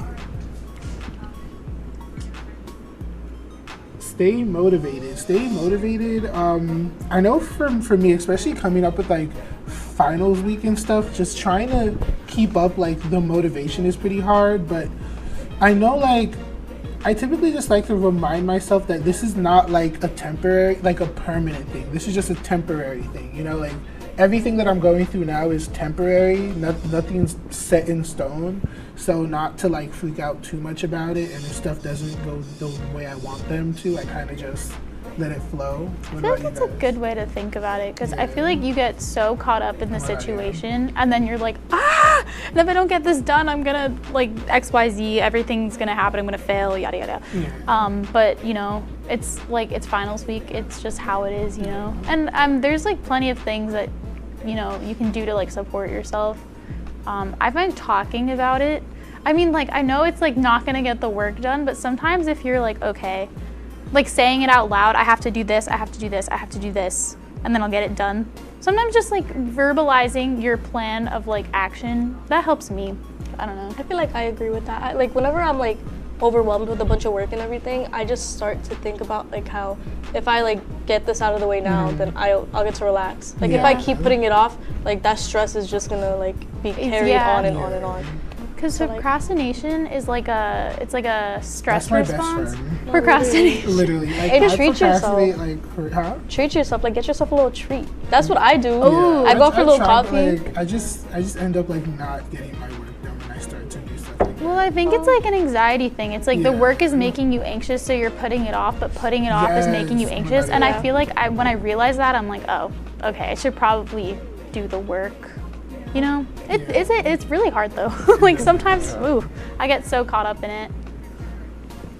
Let's switch to the next topic.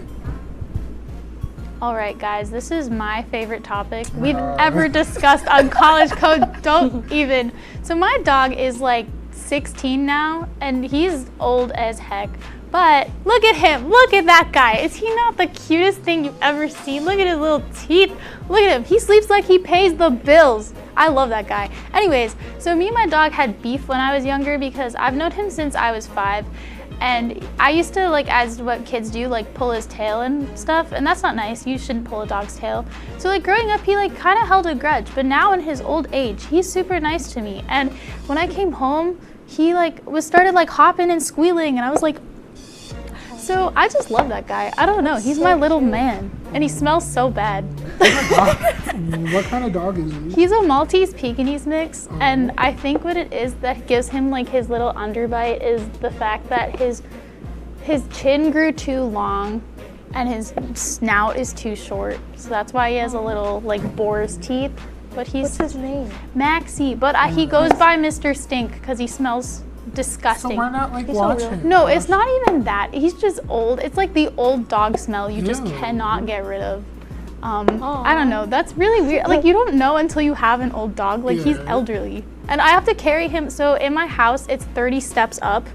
I have to carry him because he can't get up and down the stairs. So I have to like haul him, walk him down, put him down. Then he goes on his walk, which takes 40 minutes because he's slow, and we go like 10 feet. But I still love that guy. Even though he annoys me, he's my favorite. But anyways, I just love him. I will talk about him at every opportunity. I think I mention him like 3 times a day. Was it his birthday? Yes, it was his birthday. He ate a corn muffin. Not all of it though, because then he'd yak. But anyways, that's my dog. I'm so glad I got to talk about it. Your dog is cute. Thank you. I like animals. Yeah, I want to get a dog soon, but I'm not too sure. They're a lot of work. They're a ton of work. Well, let's get into the next topic, smart shopping. Now, because it's, again, holiday season, and you know, Black Friday just happened, you're going to want to go and buy everything Black you Friday see. was, I don't mean to cut you off, but You Black did, Friday though. was so whack. No, I'm Sorry. kidding. But Black Friday this year was like, no Friday. Because, like, No. what was there? Everyone was talking about it, like, you remember years ago, people used to be, like, fighting over a yeah, TV or whatever. Because, like, you used to be able to get, like, a TV that was, like, $5K for, like, $1K, but now you can only get a TV that's, like, $5K for, like, I don't know, like, $4,700. They, like, lie about their prices. They make you think you're getting For a deal. real. Like, before Even, when people like, used to fight, Cyber Monday, it was, like... I don't think I bought anything. I think Cyber Monday kind of sucked. I'm not gonna lie. No, it didn't kind of, it did, because it was whack. I got, like, one thing. What did you get? Did you get anything? Or No, I just looked and I was like, this is not I got a worth few it. things off Amazon that were like 40% off. But That's not terrible. yeah, no, it's not bad, but it's like Cyber Monday. I'm expecting like some deals, like some Yeah, deals. I hype it up. I would say just to be like smart about it. Just Oh, really yeah. buy what you need. Oh yeah, Or like buy what you've been waiting to buy. I know a lot of people, they wait until Black Friday to get all of like their undergarments, their like socks, their Yeah. t-shirts, like all of like their basics. Necessities. Yeah, you can get those in like bulk and like save a lot of money. What did you buy on Black Friday, Black if any? Friday, what I did, I bought like a lot. I bought mostly clothes, basically, because I knew all the bigger like appliances and everything. Like some of them have really good sales, but then some of them are just like they're tricking you. You're only getting like what 10% off. So I tried being smart about it. Yeah, I know Target did that. No Target slander, but yeah, whatever. That's not reliable. I'm not a reliable source. Let's get into the next topic. Winter break plans. Oh my God. So winter break's coming up, you guys. If you aren't graduating or you aren't transferring or you aren't leaving, you will be, I guess, doing winter Hanging break. out. Yeah, hanging out. I know some people will be doing winter classes, but I know for me, I'm really gonna take this break to hang out with my friends that don't live around me. I have a lot of friends that are in the city, that are in Long Island, that are upstate, so I plan on visiting them and making some memories. What about you, Sonny? honestly, yeah, I'm gonna vibe, to be honest. I'm gonna chill. I don't know. Well-deserved vibe. Yeah, I kind of just want to hang out. I really do want to, like, what I'm looking forward to is getting some food. That, like, I know it sounds kind of like, oh, what the heck, No, but like that's because the food, like, some food here is not my favorite. So. Well, I just want to try like different places because you know in the city there's so many different like shops and small I want to places. visit the city more, and I also want to see a Broadway show. Oh, ooh, like what show? I have no idea. Just anything. Yeah, I just want to be there. Whatever has the cheapest ticket. Yeah, I just want to be there. I want to I experience just want to be in the theater and just Yeah. watch it. I think I'm gonna bake a loaf of bread. That's gonna be my. I'm gonna make. Is it? I don't know how to pronounce it. It's either focaccia or focaccia. I know what you're talking gonna try about. doing that because Yes, I I baked love that, bread yeah. yesterday and I didn't. Okay, I'm chronic at not reading So recipes. you I thought baked bread in the dorm? No, I was at home. Oh, So I right. baked bread and I didn't read the recipe because I thought I knew it after doing it like 3 times. And I added 3 tablespoons of salt instead of 2 teaspoons. Don't do that. So Was it, anyways. like, really salty? Oh my God, it was like the ocean. Oh. So anyways, I'm gonna bake That's bread crazy. and I'm not gonna add 3 tablespoons of salt. Don't do that. Don't ever. And I tried to add honey to fix it. It did not work. Oh. Ugh, anyways, coming didn't up, we will be giving you a look at how our semester went. Stay tuned.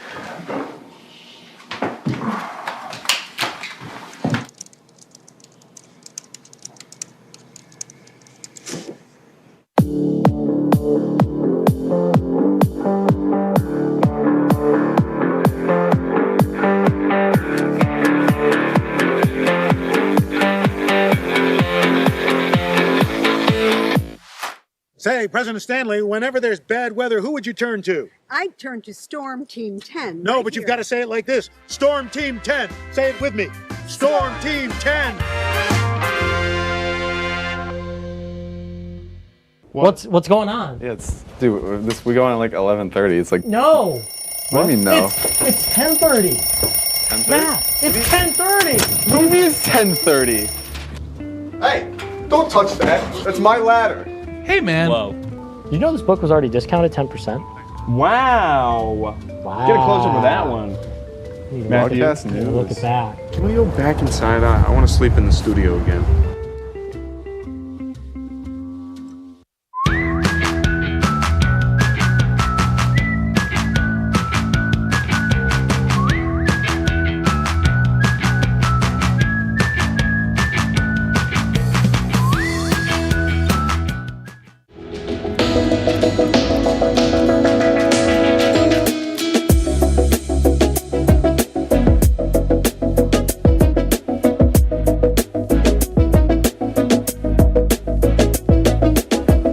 Welcome back to College Code. Tonight we're going to be playing a game. Yeah, to recap our semester, this is how it's gonna work. In this crown, we have questions about our semester that we will pick from the container and answer each one. Hopefully this will give you all an insight on how our semester went. Let's get started. All right, who wants to go first? I guess I'll go first since I brought it up. As you should. So I have, did you pick up any new hobbies this semester? Did I pick up any new hobbies? Well, I didn't really pick up a new hobby, but I guess I kind of picked up an old hobby. That's nice. Yeah, I used to do photo editing a lot. A couple years back, and I kind of lost it. I don't know, I just stopped doing it, and due to being the head photographer for the media summit, I had to edit some photos, so I kind of bought it back, and now probably over winter break I'm gonna do some cool edits and stuff. That's cool. Yeah, That's cool. What about you guys? I also picked up, not like picked up an old hobby, but like I started doing like painting random things again, like not random, like canvases, just like abstract type of art type. Because painting relieves stress. And it's fun. Like, did you do it when you were younger, or you just? Yeah, I picked it up when I was younger just for fun. Like it doesn't, I don't know. I'm no Picasso or whatever, you know what I'm saying? But like still so fun. I like painting, it's fun. I didn't really pick up any new hobbies. I like read more. Well, that's not true. I read more in the beginning of the semester, and then the work picked up. But yeah, I like reading. I used to read a lot as a kid, so yeah.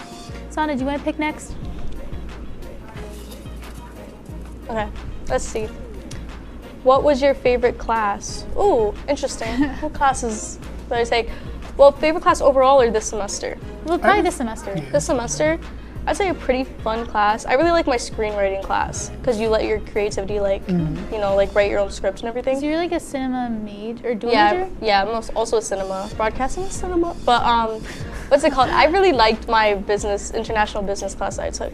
Like, it's about cultures in different countries and like how like you could, like something that's acceptable in, like for a culture in America, in the United States, like you can go to a different country and it's like not acceptable. Disrespectful, yeah. Wow. And it's crazy, like the little things you learn. So I like that class. I liked, well, it was really work intensive, but I liked my social networks in the web class because it kind of opened my eyes to some weird stuff. Like we talked a lot about like websites tracking you and like, I don't know, now I search with like caution, you know? I mean, not that I'm searching like silly things, but you know, I'm like thinking like, oh, if I'm looking at like a piece of jewelry and then I suddenly get jewelry ads, I'm like, So, but yeah, that was a fun class. You know, what about you, Ziggy? Yeah, I'm currently in a global documentary production class. That's pretty cool.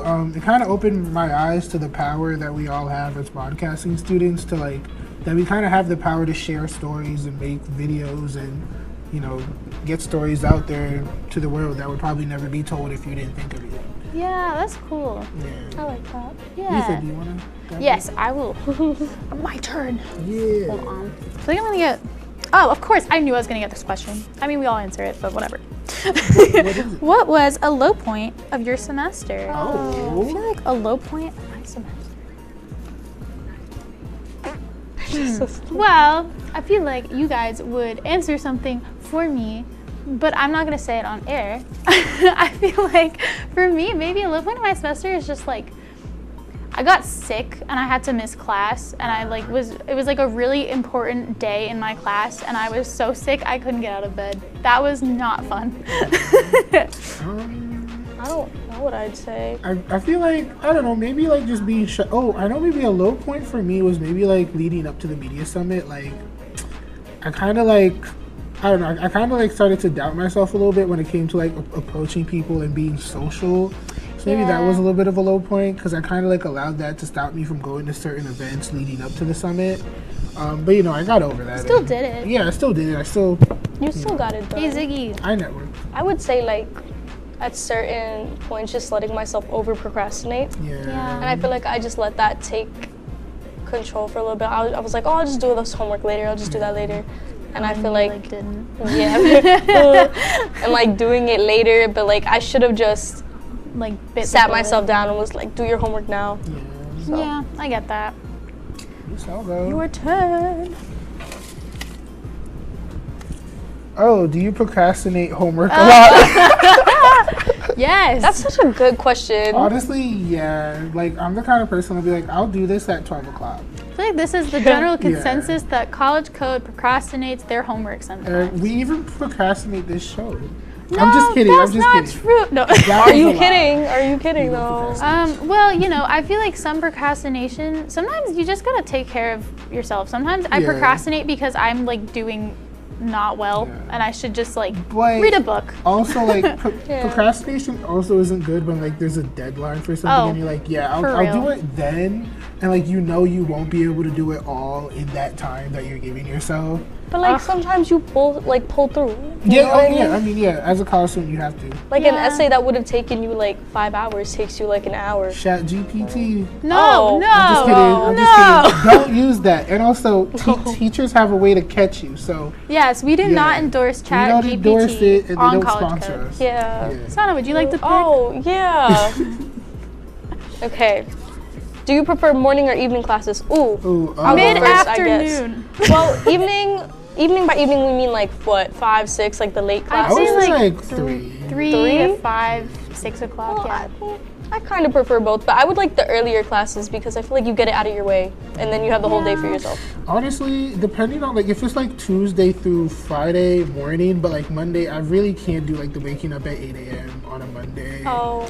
I would never take an 8 a.m. Don't do that to yourself. If you can help it, I don't mind a morning class. I tend to go towards more of the morning classes because I like to have the rest of my day to do stuff. So I do that. That makes sense. Especially because the sun starts setting and it gets dark earlier. I'm gonna do this real quick. Did you step out of your comfort zone this semester? Rapid fire. Yes or no? Yes, with the media summit. Yes, with this show. Yes, with everything I did. So proud of everybody. Yeah. That's so exciting. Well, that was fun. Stay tuned for more College Code after the break.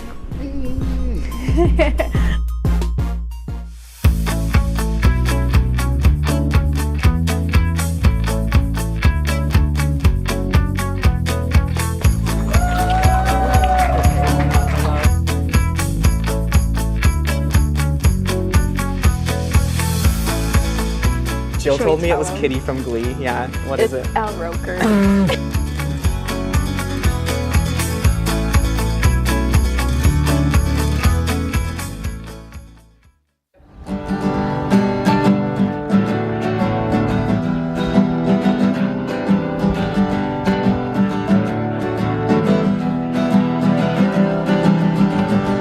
We're here for you, we're here for you. This is your channel 2. With sports and news and what to do, we're here for you. It's your TV, you're watching WTOP. Your TV, thanks for watching WTOP.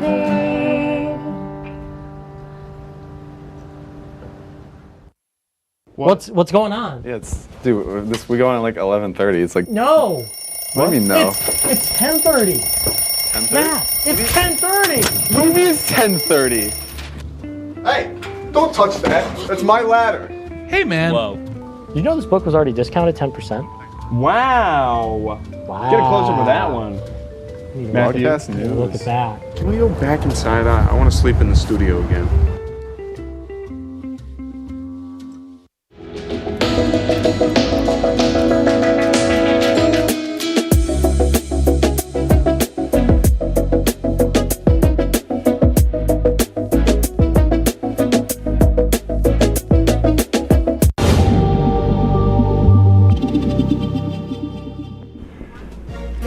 With finals only a week away, what tips do you guys have for finals week? The tip I have mainly is to just know where your final's gonna be. Like, know which class, because a lot of people, like, not a lot of classes, Some. but yeah, some of them will like switch up a little bit on like your classes. And also make sure that you are familiarizing yourselves with that finals exam schedule.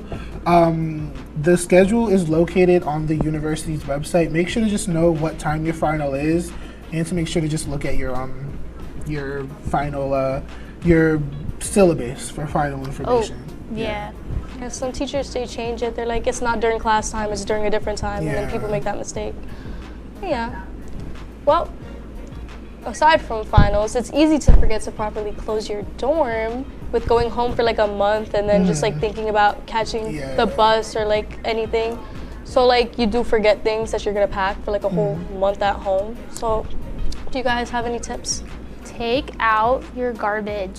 Yes. Oh my gosh. I don't want to smell that. Oh my god, yeah. Take out your garbage. Take out your recycling. Also, like, if you have a mini fridge like I do, make sure you unplug it unless you have like permission to keep it plugged. Because I know a lot of people that I know who have a mini fridge, they were upset during Thanksgiving break when their fridge got unplugged. Yeah, I don't think you're allowed to keep it plugged in for a whole month at home. Thanksgiving break is different, but like make sure you clean your fridges, take your garbage out. You get charged for those things. Yes. So like make sure you take it out. Plus, I don't think you want to come back to your room smelling nasty. Yeah. Also, just defrost your fridge and make sure it doesn't leak everywhere. Yeah. So that's my hot take. Make sure you have all your important stuff with you. So one of the most stressful things about break for some is figuring out how you are going to get back home. How do you guys typically travel back home? I take Amtrak, but if you buy the tickets in advance, they're cheaper. So you gotta plan it out. I usually just take a bus. I typically the bus. I've always been taking the bus. Yeah. Trailways all day. Each break, the school offers students the chance to purchase a round-trip ticket to the Syracuse Airport and the Regional Transportation Center. To purchase a round-trip ticket to the Syracuse, so pretty much the ticket is to, the bus will be going to the Syracuse Airport and the Regional Transport Center. More information on the tickets can be found on the school's website. I would totally recommend looking into that. It'll take you straight to the airport and the bus station, and it's pretty convenient too, and it's pretty cheap too, compared to like an Uber or something. We at College Code would like to thank you all for tuning in each week. So what was your favorite thing about doing College Code, you guys? I liked planning what we were doing every episode. Yeah. That was a lot of fun. Yeah. And our meetings were That fun. was fun. I like stepping out of the comfort zone a little bit and being on camera and doing all that. I know for me, like, probably just like doing everything. I don't know. Like, I really enjoyed the whole like process. Even like the tricky parts I still enjoyed, because like, you know, they're just helping you grow as a person. Like, this entire process has been a learning thing, you know. And shout out to our amazing crew for helping out and making this show go. Yeah. And shout out to WTOP, the engineers, the VPs, everyone for just keeping the network going, the station going. And and shout out to you guys for viewing in every single week. And make sure you guys tune in for make sure you guys come back to see us next semester for another season of College Code. Peace. See ya. Bye.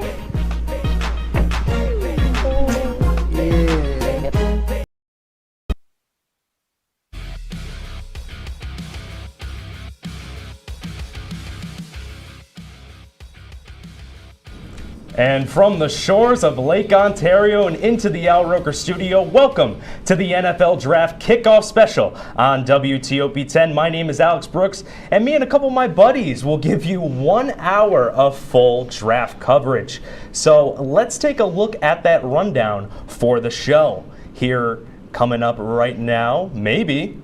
Possibly. There's a chance. Oh, there we go. There we go. All right, at 10:30, it's going to be our intro. We're going to talk about our biggest splash players, sleepers, trades, and boomer bust. Me, Kenny, and Kyle will go through that segment in A block. And then at 10:37, we're going to welcome the draft insiders of Zach Malamud and Ryan Joyce and have a mock draft roundtable. At 11:28, it'll be our final thoughts. And then at 11:30, we'll say our goodbyes and we'll wish you a happy draft week. So now I would like to finally introduce two of the four people that will be joining this show from the Kenny and Kyle's experience, Kenny Gerard and Kyle Spizak. Guys, how you feeling? I'm feeling pretty good. I'm going to talk about some football today. And, well, Kyle, how are you feeling? It's a pleasure to be here. I mean, nothing better than talking about some draft football, the combination of the two best sports, college and NFL. Man, I got two guys who were in the booth calling hockey, excuse me. I'm just so fired up.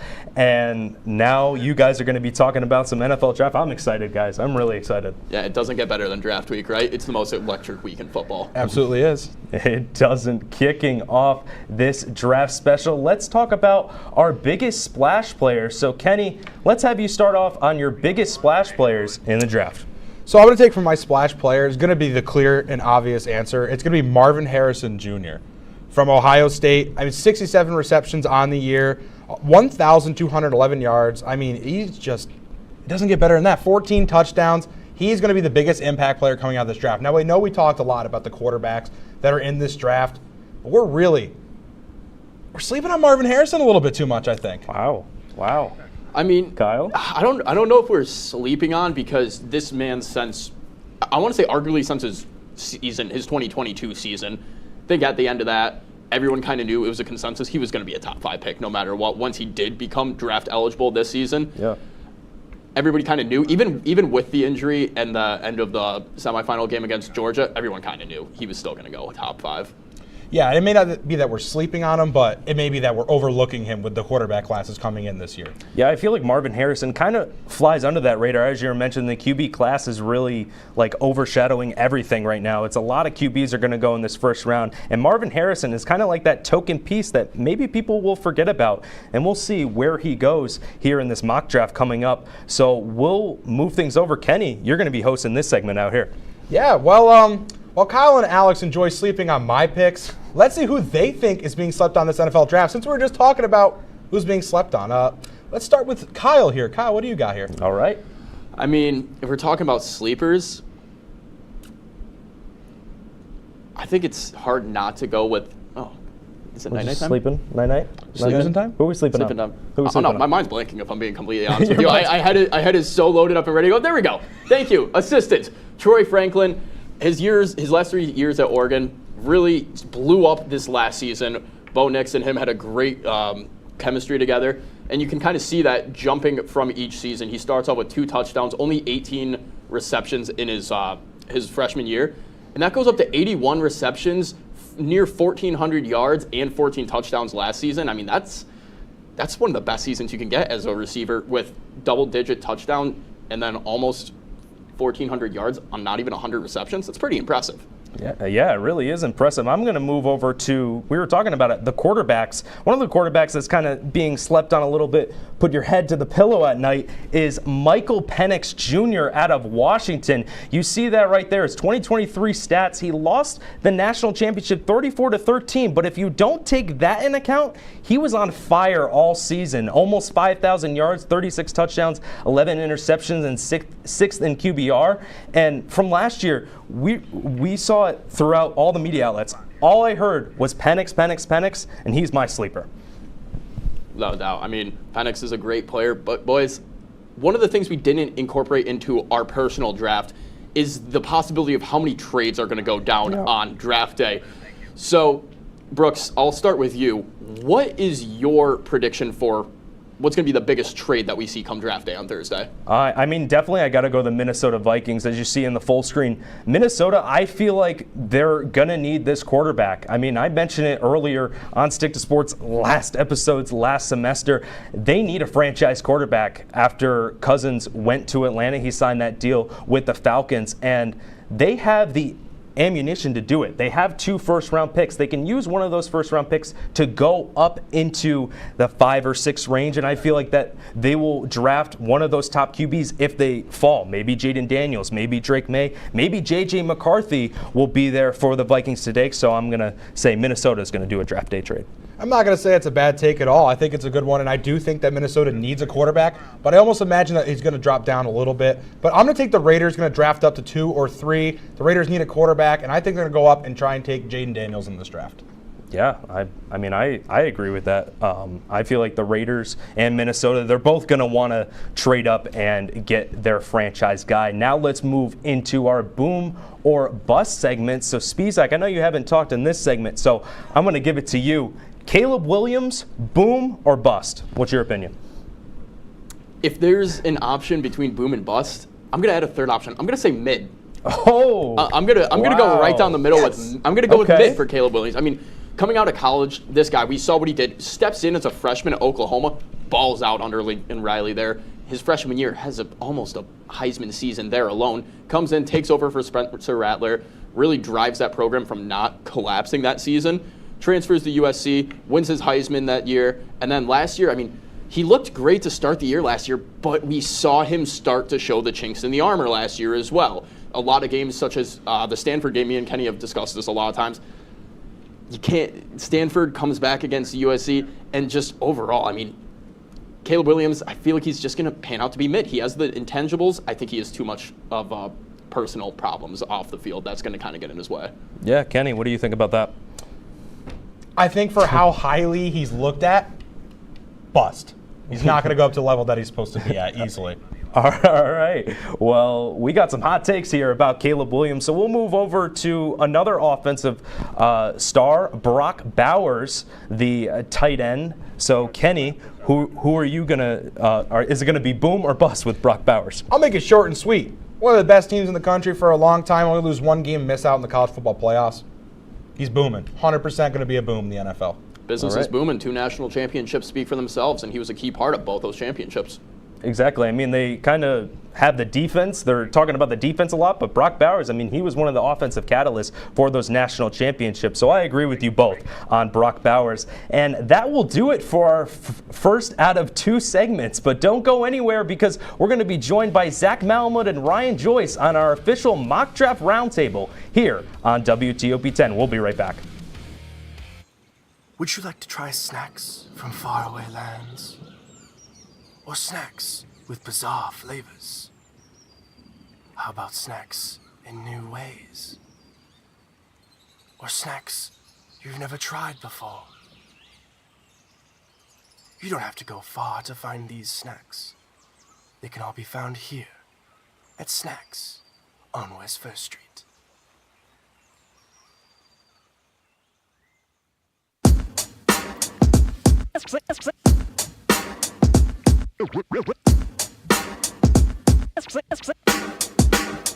Yeah, we're walking around campus, and what do we see? All these clubs are looking. They're looking for me. There's hockey. There's improv. So much to see. So let's go try them out and see how they be. Come on and please watch. Our embarrassments free. Tune in to Amateurs on WTOP. Happy Friday, Lakers, and another beautiful day here in Oswego, New York. I'm DJ Don Perone, and I'm happy that you're starting your weekend off right listening to WNYO 88.9 FM, the Laker Radio Network. I said, darling, can you see?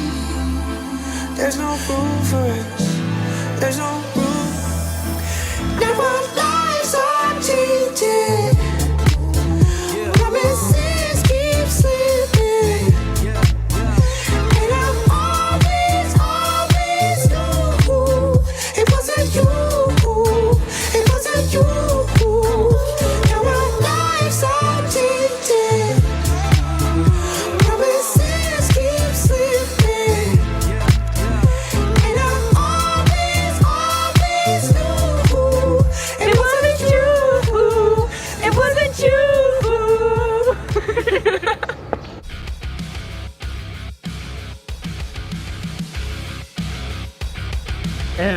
welcome back to the WTOP-10 NFL Draft Kickoff Special here in the Al Roker Studio. So now let's introduce from Original Productions Laker Connections, Ryan Joyce and Zach Malamud. How are you guys doing tonight? I am the #1 Brock Purdy fan, so I like that graphic. I'm doing awesome. Obviously, draft week, I'm super excited.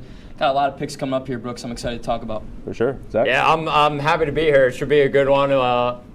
Thank you guys for having us on, and should be a good one. I'm excited. Of course, of course. So let's take a look at those mock draft roundtable rules here as a full screen will come up. And here we go, mock draft rules. The #1 is no trades will be allowed. So, you know, it would be a little complicated if we had Kenny interrupt Joyce or Kyle interrupt Zach with the trades and everything. We're going to keep it real simple. #2 is after the selection, it's going to be an open discussion. So anybody can put in their thoughts or opinions. And then #3, it's all in good fun. We're supposed to have fun up here, and we're going to have a good time. So let's take a look at the draft order. Everyone wants to know who's going to be going first, who's going to get the #1 pick, who's going to get the last pick. Here we go. Kenny is going to start off at #1. Then it's going to go me at #2, Spizak at #3, Joyce at #4, and then Zach at #5. We might have done this to get maybe our favorite teams. Maybe. I don't know. There's a few picks I want to talk about. Just a couple. There's a few in there. Just a couple. But yeah, that is the draft order for this roundtable. And here we go. We are going to start off with Kenny Gerard. You are on the clock. #1, Chicago Bears. Who we going? Oh, man. This is a tough one here. I mean, it's not like anybody's guessing this. But since I got the time for it. The next Trevor Lawrence of this draft, the next bust of the draft, the next prodigy will be going #1 from USC to the Chicago Bears, and that's quarterback Caleb Williams. So Caleb Williams, he's got a resume last year. 266 for 388 attempts to completions, a 68.6 completion percentage, 3,633 yards, 30 touchdowns, 5 picks, and an 82.3 QBR. The only thing with Caleb Williams, I like to believe that championships talk, and I don't think he has that in his resume. But besides that, he's going to be a great quarterback for the Bears. I just don't think he's going to live up to the hype that everybody has him at right now. Yeah. Yeah, I mean, I kind of agree. Obviously, he's going to go #1. But I think the only thing I have against Caleb Williams, I think that most of the plays he made in college were kind of outside of the pocket when the plays were breaking down. That's the only thing. You said not really a winning player. He did win a lot of big games at USC and Oklahoma, but I just think he hasn't really played in a system yet. I'm kind of interested to see how he plays in the NFL system. Has some weapons, you know, Keenan Allen, DJ Moore, some big guys on the team, but just I don't know how it's going to work there. So that's the only thing I really have against him, but really good player, great arm. Yeah, I agree with what you said and what you said, Kenny. We're going to move over to the #2 pick, the Washington Commanders. So I'm going to select quarterback Drake May from the University of North Carolina. Just a couple years later, it was Mitchell Trubisky to the said Bears, drafting in 2017. Now it's going to be Drake May from UNC. You see their Commanders, they need a franchise quarterback. I mean, they haven't had a really big franchise quarterback since, Taylor Heineke. We talked about Sam Howell, those development projects. I mean, now they're going to have someone who is there to be that franchise quarterback. And I was hearing with Jaden Daniels. Jaden Daniels said that he didn't really want to be a Commander. So, if it's kind of like that Eli Manning situation, it's like you don't want me to be here, then I'm not going to draft you and kind of expose you in a way if you don't want to be a Commander. And I think that Drake May does have really good raw potential when it comes to his just athletic ability, his vision down the field, being able to find the open routes and drop it into those tight zones that really don't have many open pockets. He has the good potential to do that. I think with the right coaching, he can develop into a very strong pocket passing QB. The problem is, I don't think Washington has the coach to develop him into that next level talent. I think it's going to be like every quarterback project we've ever seen in Washington. Only one that ever did somewhat okay was RG3, and the turf monster took him out. So, yeah, no, 9 interceptions, 63% completion percentage. I think he's a big-time project that Washington would have to deal with versus Daniels, who I think he's NFL ready. Yeah, definitely a big-time project. So I'm going to move over to Spizak for your New England Patriots. For your team, who are you going to pick at number 3 overall? And I'm throwing everyone a curveball here. I've already heard so much flack from just the guys at this table for my pick that I'm Can't taking believe here. this. I'm taking Marvin Harrison. Oh, wow. Marvin Harrison Jr. is going to go number 3rd overall. Oh, God. Listen, hey, before we get too many boos, at least let me give my reasoning for it. At least let me give my reasoning. All right. This is a generational talent, one of the most amazing prospects at wide receiver we've ever seen. He's just a spectacle. Everybody wants him. Every team wants him. The Patriots, I don't think any of the QBs in the draft right now fit the kind of system they run. They're not going to take a Jaden Daniels who, although he is a fantastic player, I just don't think he fits that system of New England at all whatsoever. They like their pocket passer. I think they'll wait till the 2nd or 3rd round. They'll pick up a guy there, or even wait till next year possibly. Quinn Ewers is coming out next year. Oh, God. But listen, Marvin Harrison is a talent you can't pass up on. You cannot pass up on him. It is if you get a quarterback. Joyce, get your thoughts in. I kind of agree. Marvin Harrison, the best player available at that spot, 100%. But in this QB draft, Kyle, you can't go without taking a quarterback. You can't, man.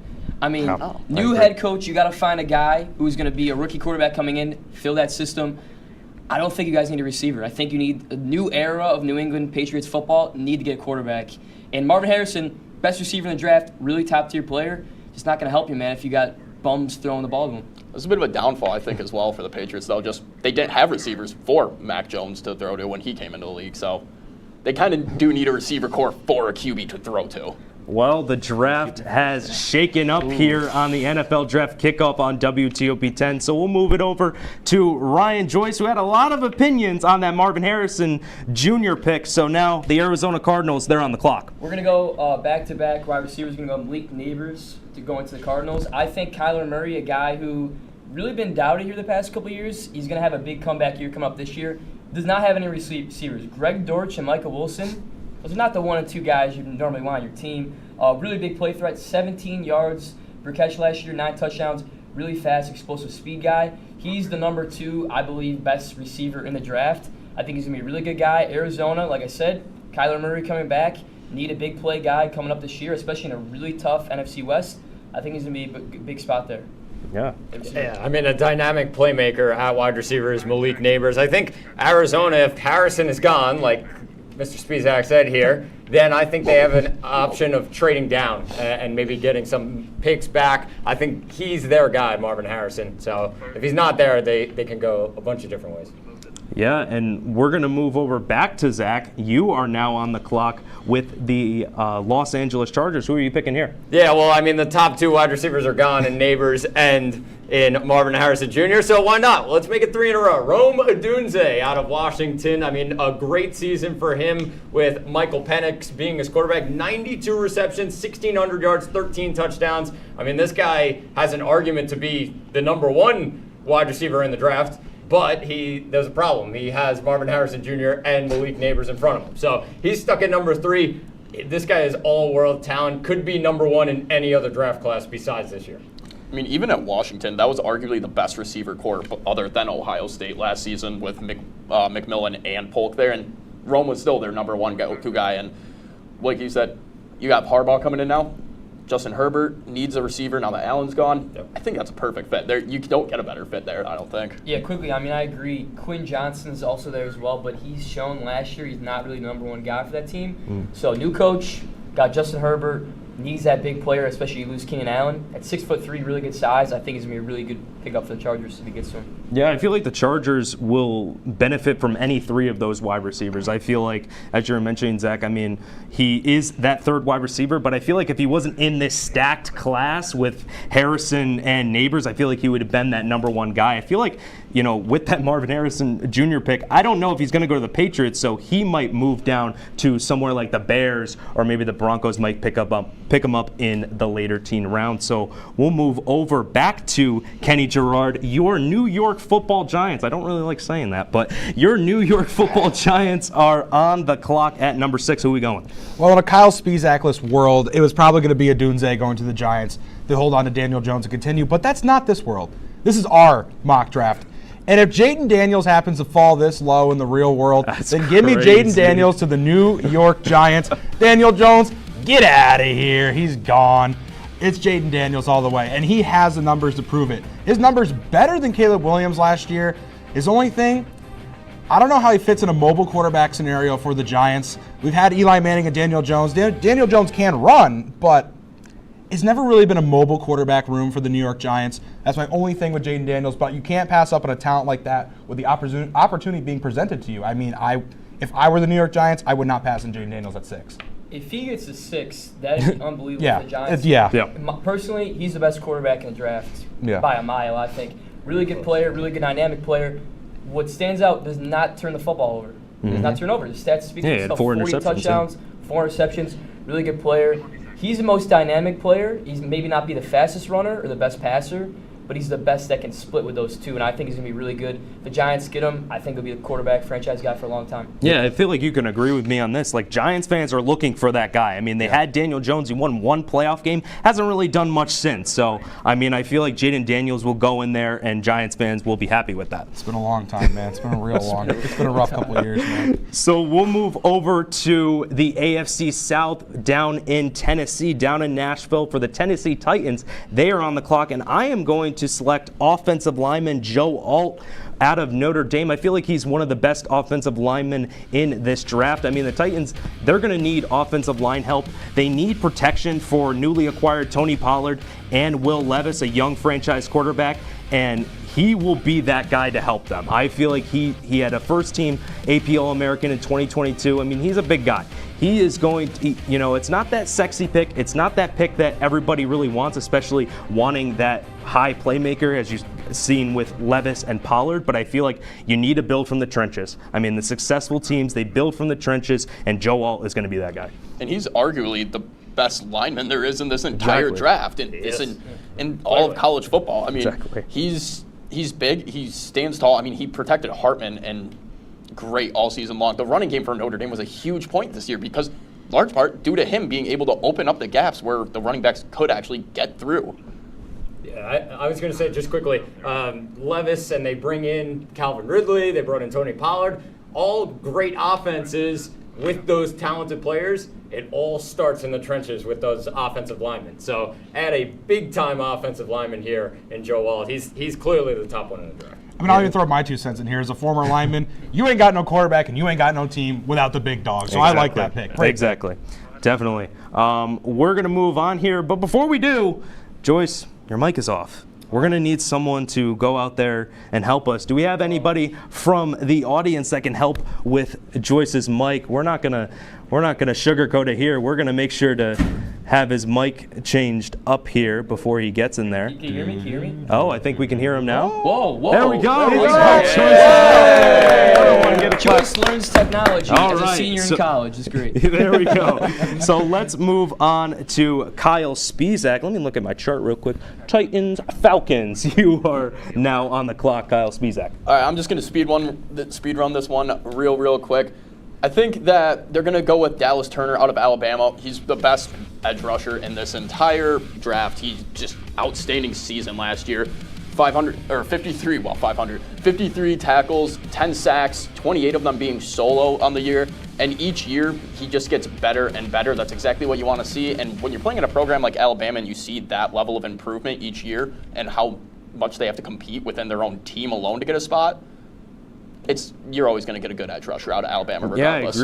Yeah, I agree. We're going to move over, just really quickly, we're going to move over to Joyce. The Chicago Bears, their second pick. They just picked Caleb Williams in this mock draft. Who we going here? So I think they're going to go defense. I'm going to go Latu. Led the country in pass rush win rate last year, 40%.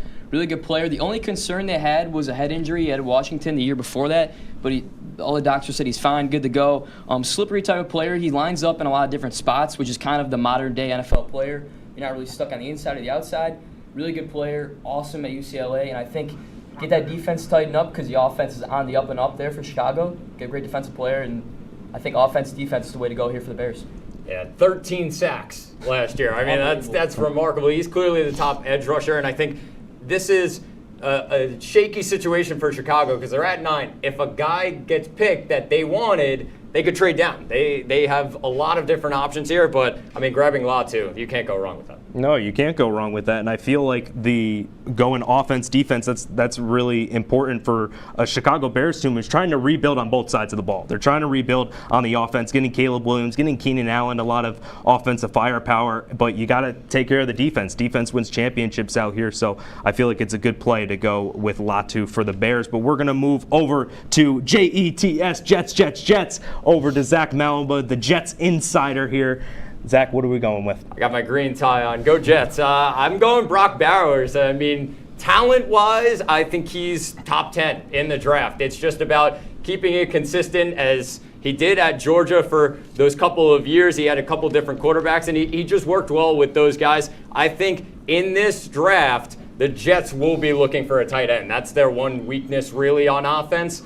I mean, if they get Brock Bowers, adding to that offense, scary under Aaron Rodgers. Yeah, definitely. I mean, Aaron Rodgers coming back from that ACL injury, you'll see what happens. I mean, you've obviously seen, like, in his old age, we'll see if he comes back stronger, but, you know, you've seen people from ACL injuries before. They've come back stronger, or they haven't come back the same. So, I mean, but it's looking really scary with Brock Bowers there, and, I mean, he's a proven winner, a golden guy for the New York Jets.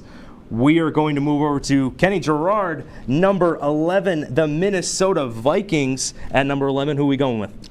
Well, when you got a guy like Penix on the board, this might be not the world's greatest pick, but I think for Minnesota's scheme, J.J. McCarthy will fit here. And this seems to be the place where I think he will thrive in.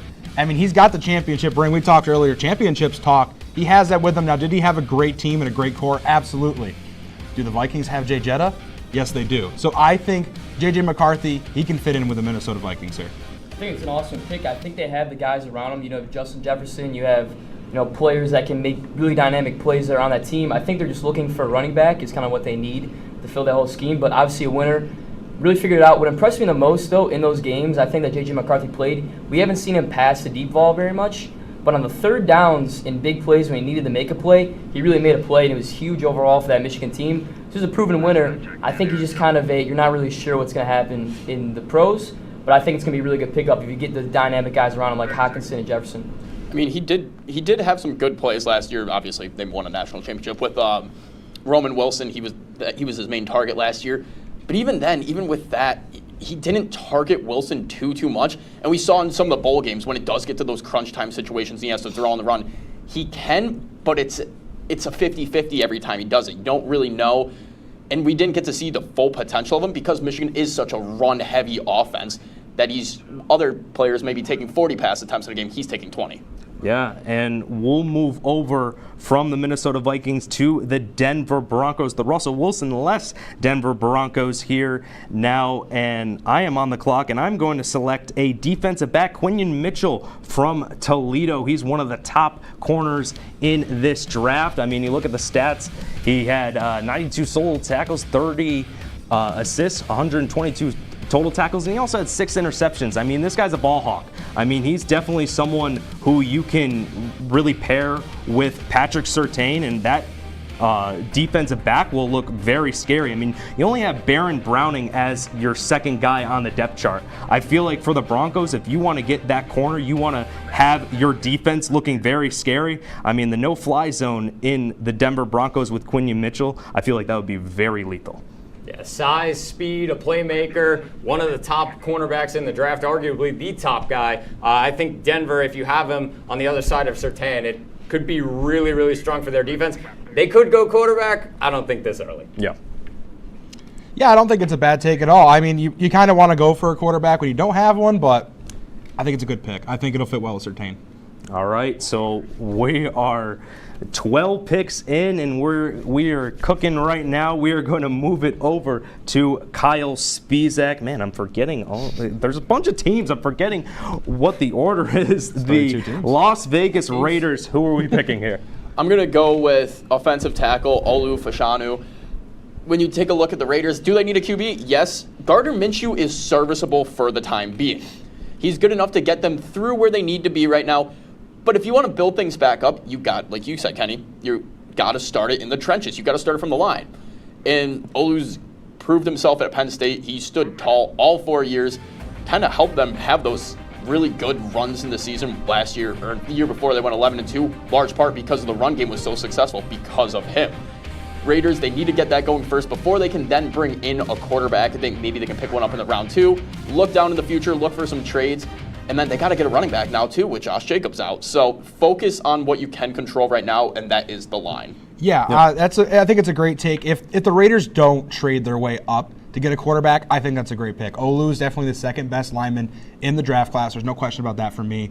You're a big Penn State guy, so here you're going with him. Oh, just a little bit. No idea. Tiny bit. Just a little bit. Just a little bit. Yeah, I think it's a good pick. There. Good pick. All right, so even a broke clock's right twice a day.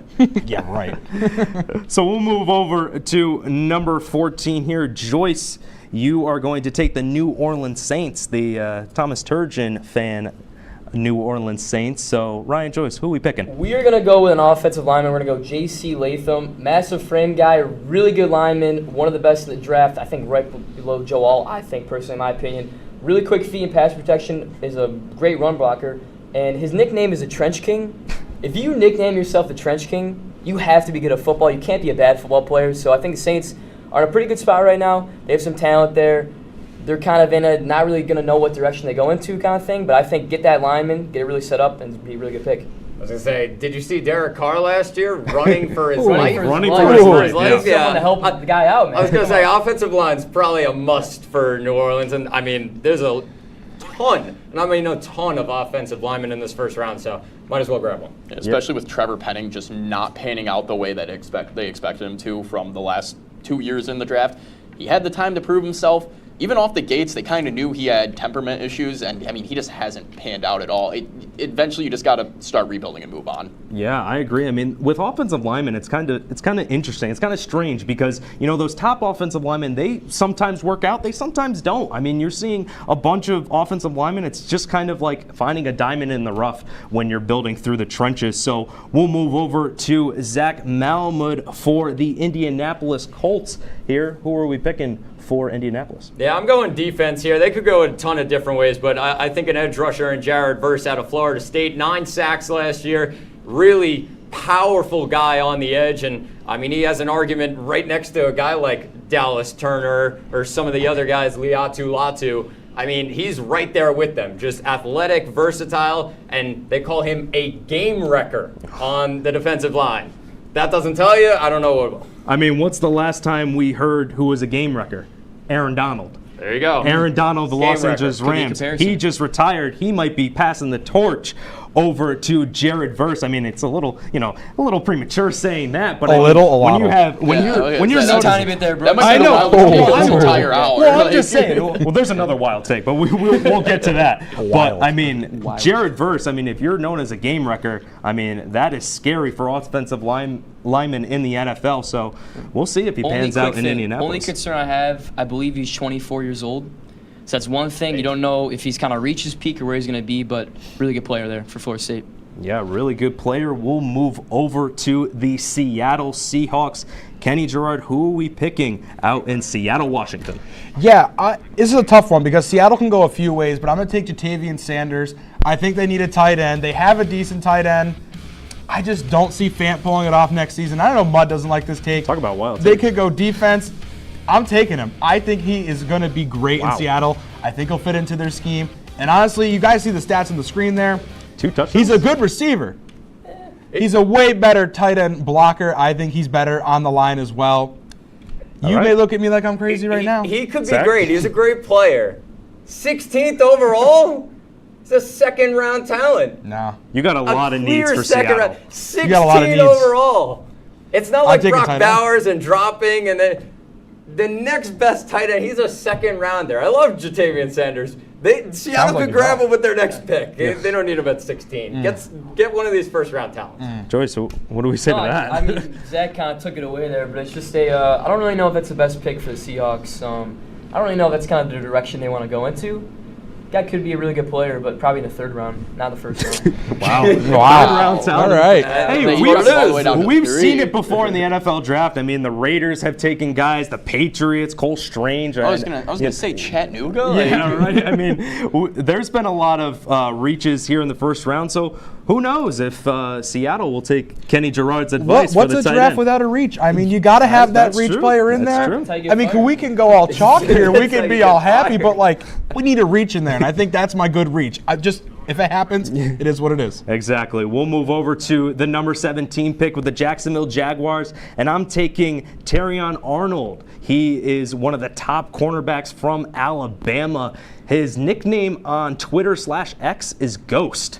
And I mean, you know, as someone who's a ghost, I mean, hopefully he's able to be visible on the defensive field. If I can make analogies, I can't make analogies for anything. But anyway, the 2023 stats, he had 63 total tackles. He had a sack and an interception. I feel like he's right behind Mitchell. And I feel like this cornerback class is very deep. And I feel like for Arnold, he will fit well with Jacksonville. The 7 out of 8 drafts, the Jags have went defense. So I feel like they're very, they put an importance on the defensive side of the ball, especially in the 1st round. Yeah, he was a field general at Alabama. He's a #1 corner. I mean, a guy who could go near the top 10. We have him at 17 now. I mean, he could go a lot higher than that, right next to Mitchell up top there. So a big pick for the Jaguars. You know, I agree. I think, only a guy 20 years old was obviously the top guy there at Alabama. But what I do kind of remember from him is he is a really aggressive player, caused a decent amount of penalties there at Alabama too. So that's the one thing in a bigger physical NFL. We'll see how it goes. But at 20 years old, really great talent. This would be a steal for the Jaguars to get him at this pick, I think.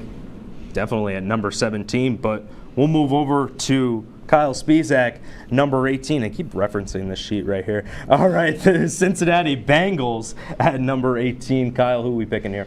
I'm going to stick with the O-line trend we've been running with. I mean, it's been a very heavy O-line draft from us, but Talise Fuaga out of Oregon State, I got to go with it. I mean, just look at the build of this man. 6'6", 334 pounds.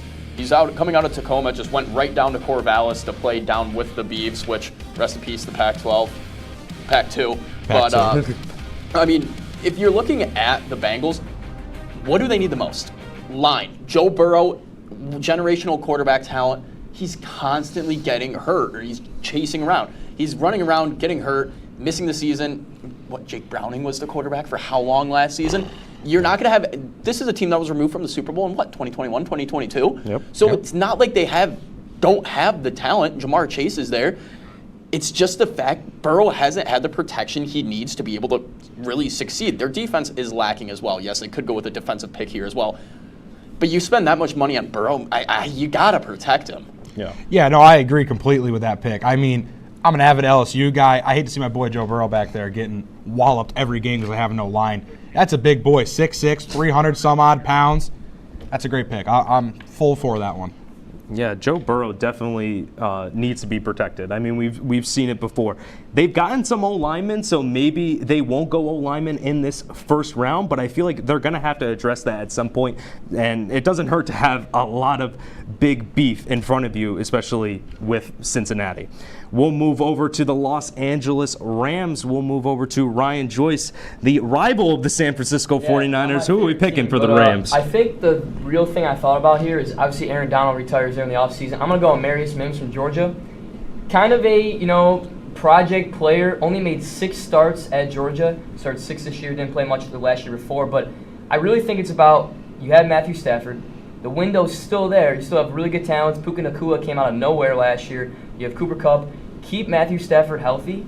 And a guy, 6'8", 340, a raw talent kind of player. I think if you can keep Matthew Stafford protected in that pocket and make plays, I know he's a little bit of a project, but I think at that size, he can definitely learn to pass block in the NFL and be a really good player. Yeah, 6'8", 340. I mean, that man is a mountain. So, I mean, just looking at it, the Rams, I think this is a spot they could trade down. I mean, they don't usually take a lot of first-round picks. If they stay there, great pick here with Amarius. I think protect that line, O-line, D-line is really what they need to look at in this draft. Definitely. They haven't had a first-round pick in the McVay era there. Yeah, they haven't. They haven't had Since a single 2016, yeah. Jared Goff was the last first-round pick that the Rams had. I mean, they had 2 Super Bowl appearances and a ring. I'm sure they're not upset about that. But we'll move over to Zach. The Steelers, the Russell Wilson / Justin Field led Pittsburgh Steelers. Are we having a weapon for both of them? We definitely are, and I don't think this guy's dropping this far. But if the Steelers get him, then they'll be happy. Brian Thomas Jr. I mean, you kind of put those 3 at the top there.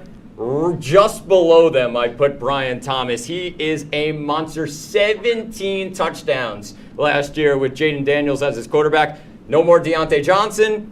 Talent-wise, a huge steal at 20 for the Steelers.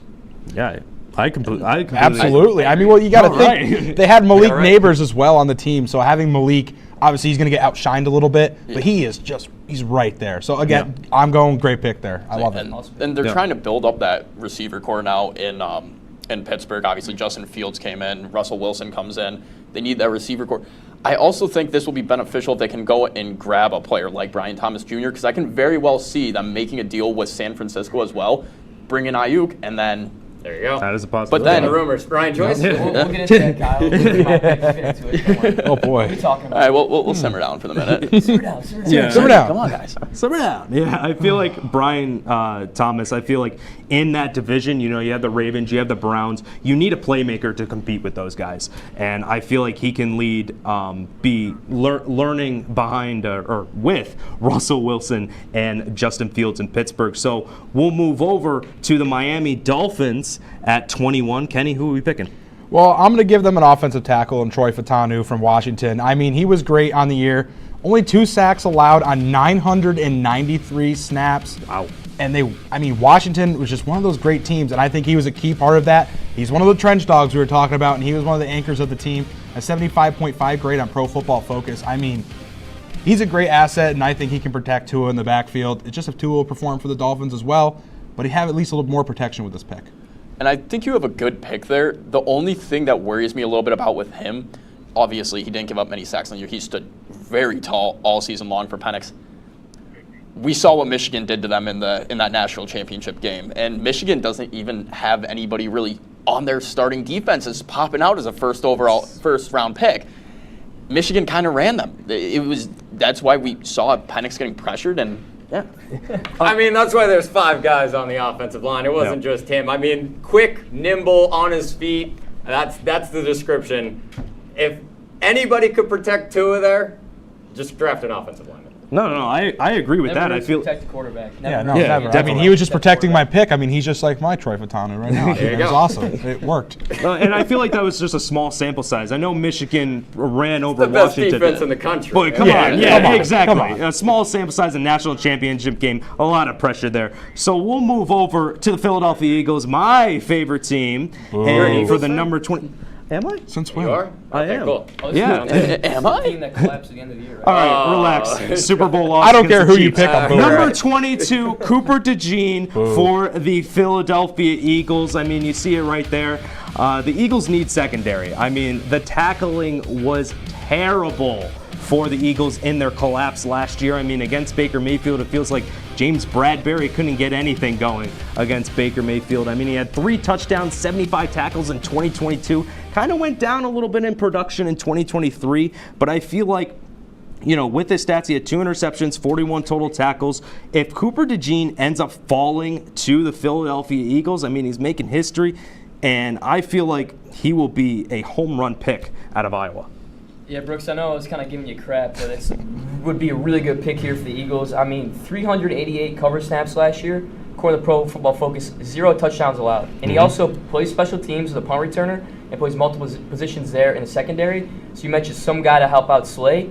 Can also maybe jump into that safety spot too as well. So really good player there for the Eagles if they pick him up. Yeah, just quickly to add on that, we talked about Iowa's defense last year and maybe even the year before that. I mean, it was nasty to play against them. They did not allow anything to opposing offenses. So he was a big part of that. A great college career, would be a great pick for the Eagles. Yeah. Well, hopefully he gets picked for the Philadelphia Eagles on Thursday. We'll move over to number 23 to the Minnesota Vikings for Kyle Spisak, Minnesota's second pick. Who are we picking here? And you stole my pick with Cooper DeJean, right? You stole that pick from me. If he's there. But we'll see. Maybe he's there. But I'm gonna go with defensive back out of Clemson, Nate Wiggins. Very similar kind of player to a DeJean kind of player, and just throughout his seasons, you can see him improve slowly. Didn't put the right tackles on, but that's supposed to be 52 tackles last season. So you see him year by year taking a bigger and bigger role within that Clemson defense, which notably, if you take a look, Stingley, they have really good defensive back talent that they bring out every year. And if you're the Vikings at that point, maybe you go and get your quarterback earlier on, as Kenny mentioned with J.J. McCarthy. You still need the defense. You got to beef up the defense as well, too. They kind of on the secondary end were a bit weak last season. Yeah, just to add on that quickly, I mean, they describe him as a pesting coverage. He's a little small in size, only 6'1" and 173, so he'll bulk up a little bit. I think it would be a really solid pick for Minnesota. Yeah, we talk about with Chicago getting offense and defense, so Minnesota kind of doing the same thing for their rival. We'll move over to Ryan Joyce, the Dallas Cowboys. You got the Rams and the Cowboys back-to-back. Who are we taking for Dallas? Nasty. Whoa. Okay, so this might cause a little discussion here. Here we go. We are going to go with Michael Penix. Wow. Michael Penix from Washington. Wow. Jerry Jones has never been a conventional draft guy. Dak Prescott, really not a good quarterback, does not get it done every year. If you're going to get a quarterback here in the future, you want to get it done in this draft. Michael Penix Jr., dynamic player. It might cause a little confusion to some people because, like, oh, you have Trey Lance, you have a couple other guys there in that room. Really good player. I think if you're Jerry, get your guy now and make plays. Just quickly, interesting pick here. Obviously, the Cowboys, the whole Dak situation, but Jerry loves his names. Yep. So a big name in the national championship. He wants to get eyes on the Cowboys. Of course, more that's true. eyes, even more than they have. I will say, Michael Penix, I've been saying this for a while, the most accurate quarterback coming into a draft I've ever seen. More accurate than Tua. Like, he is insanely accurate. I mean, the one problem is injuries. That's what people are worried about right now. Yeah, exactly. This isn't this is nothing against Penix. They have Trey Lance still. They have Dak Prescott. Trey Lance. You know Trey Lance. Yeah, you know Trey Lance. Yeah, you would know him. No, this is a beef pick. You picked him because you're upset. Games in like 9 years. Yeah, that guy's really good there, Kenny. Really good. Penix has never even touched an NFL field yet. I don't. Dynamic Bad pick. talent. All right. All Boo, right. bad Eyes pick. on the Boo. team. They keep it as it is this year. The Sanders take over next year. Can't wait to talk to you guys Thursday. We'll see. Deion and Shador. I'm sure our director, Mike Neckers, is loving us talking about Michael Penix to the Dallas Cowboys, but we'll move on. We are going to move on to the Green Bay Packers. Zach, go Pack go. Who are they picking? There's no way this guy drops this far. It's Byron Murphy II. I don't know how he didn't get drafted already, but out of Texas, a really, really great player on the defensive line. I think there's a chance he could jump into the top 10, guys. He is that talented, and a lot of teams look at D-line, that guy, that noisy guy in the middle that just creates havoc. I mean, that's all Byron Murphy. If the Packers get him, they will be absolutely thrilled. Yeah, I mean, they would be thrilled, and you're right. He could be a top 10 talent. I just don't think he will drop this far, but if it happens to go like our draft, I bet you the Pack fans are going to be extremely happy. So I think it's a no-brainer at that spot. I mean, 45 quarterback pressures last year at Texas. In Green Bay, they have really good defensive players, and they love players on that line. Should be a really good player for them if he drops there. And we were kind of seeing it in the playoffs. I mean, their defense was stepping up. I mean, they have a young team, and being able to add a defensive guy, a defensive potential superstar, I mean, that will be a home run pick for the Green Bay Packers. We'll move over to the Tampa Bay Buccaneers. So, Kenny, who are we picking for Tampa Bay and Baker Mayfield? Well, I'm going to take up here Chop Robinson from Penn State. They just lost Shaq Barrett. They need someone to fill the void. Now, he was tapering off in his later years, but I think Chop Robinson can come in and do some damage for the Buccaneers. You see right there, 15 total tackles, 12 solo, 1 pass deflected, 4 sacks, 2 forced fumbles. At a Penn State team that wasn't the greatest this year. Sorry, Kyle. But I think he performed within that system, and I think he'll do great things with Tampa Bay Buccaneers. So quickly, I'm going to get Kyle's thoughts because you watch a lot more Penn State football than me. But I think the one thing coming out was talent off the roof. Really good Yep. potential. Yep. But he didn't really perform. We saw 4 sacks last year, so Kyle, you can take it away. But it just seems like he's a potential guy, but hasn't really gone through the roof yet in terms of productivity. Raw natural talent is definitely there. He's quick off the edge. He's able to really beat out the tackles, get around, get good pressure on the quarterback. The problem is a little bit of a work ethic problem, maybe not spending as much time in the gym maybe as you want, or going as hard as many reps in practice. But those are things that if you can mold a player and get him motivated, throw a couple $1 million in front of his face, you can convince a lot of people to do a lot of stuff. So I mean, I think that's a good pick to replace Shaq Barrett, who just left. That's a good pick to take right there, and it's not a detrimental pick either. It's low enough in the first round where it's not like, oh, I blew a number 3 pick on this guy who's a bust. Caleb This is the nicest you've ever been to me, Kyle. I mean, that was so nice and refreshing for you to be nice to me. Wow. Shut up. Let's go chop. I mean, come on. There we go. Chop it away. Chop Robinson here. We'll move over to the Arizona Cardinals. For my pick, I'm going to take linebacker Peyton Wilson from NC State. I mean, we were talking about it. It's kind of like the theme here. Draft need an offense and a defensive player. I think the Cardinals are going to go defense with this one. I mean, Wilson helps with that Jonathan Gannon defense. They brought over Kazir White from the Eagles, and now they can have Wilson to pair along with him. I mean, you look at his stats, 69 total tackles, 6 sacks, 1 forced fumble, and he had 3 interceptions. So, he's all over the ball out in NC State. I mean, someone who's kind of a little overlooked by all of the defensive talent. I feel like the linebacker position's not really a heavy, like a deep class. So I feel like Peyton Wilson can kind of shine right there, being the first linebacker off the board.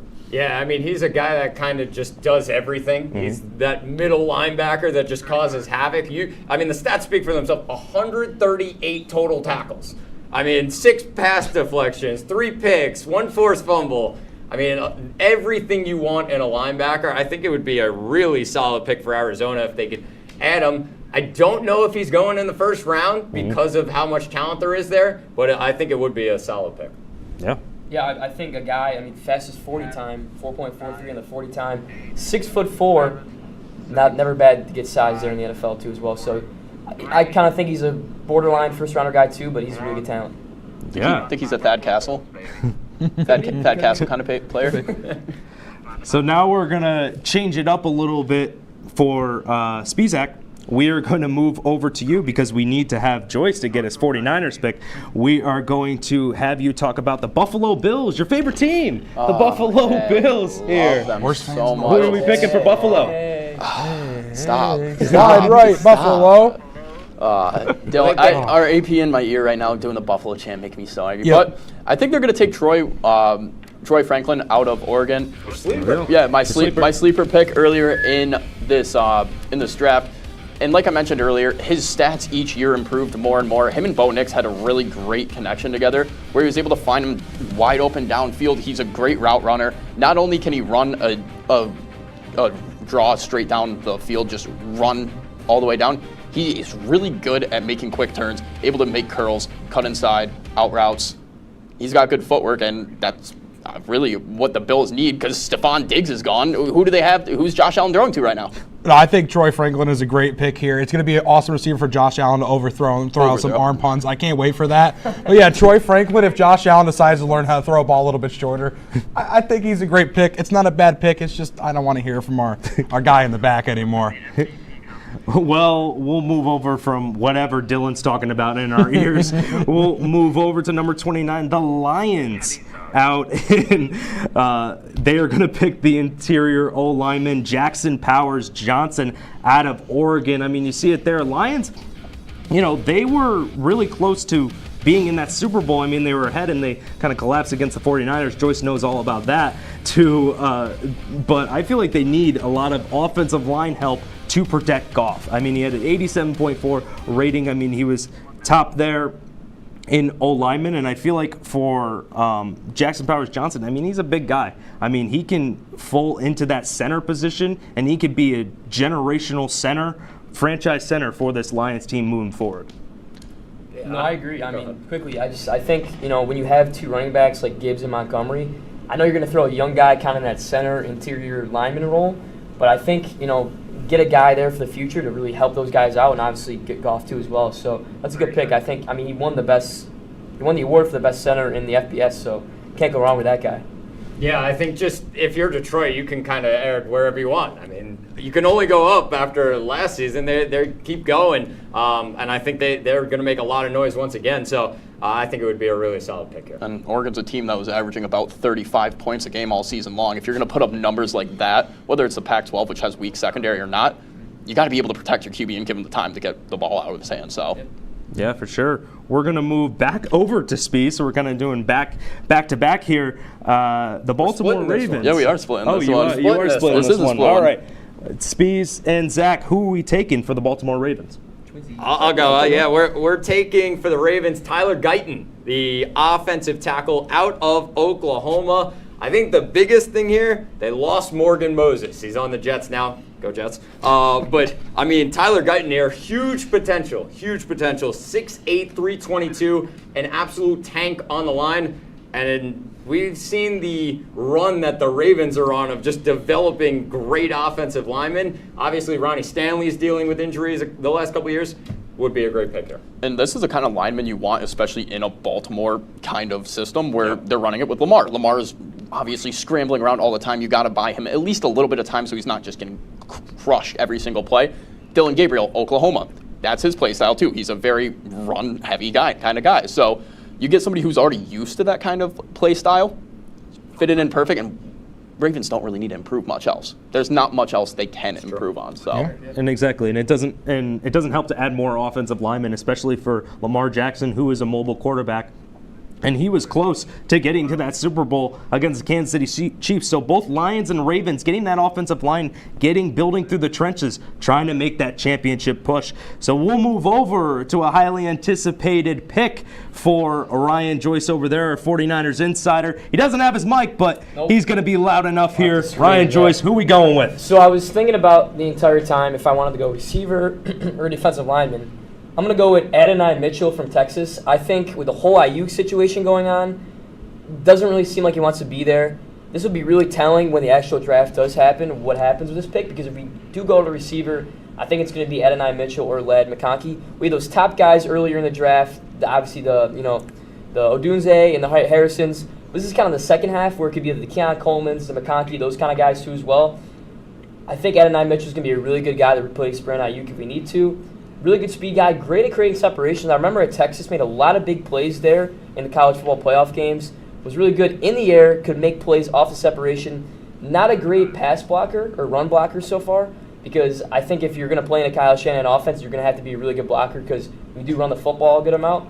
But he makes big plays in big games and a really good pick. A big size guy too, 6'3". So I think he could be a good guy replacing Brandon Ayuk. And like you mentioned, he's clutch, big-time guy. When the big-time moments come around, that's when he appeared in 3-4 college football playoff games, 4 touchdowns throughout those games. So 2 with Georgia, 1 with Texas, puts up 4 touchdowns. Obviously, this man's clutch. And even in this last college football game, somehow manages to get a foot in to keep Texas alive at the end of that Washington game. That's what you need if you're the 49ers. Just the red zone. He's a huge threat in the red zone. So, I mean, that'll replace Ayuk.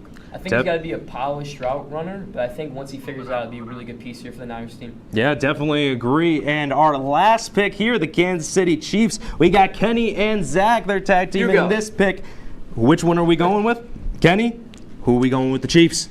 So I'm going to take wide receiver Ladd McConkey. Also, Great I love pick, his name. great pick. I love his name, and it's also part of the reason I picked him. But I mean, this feels like a safe pick here for the Chiefs. They need a receiver.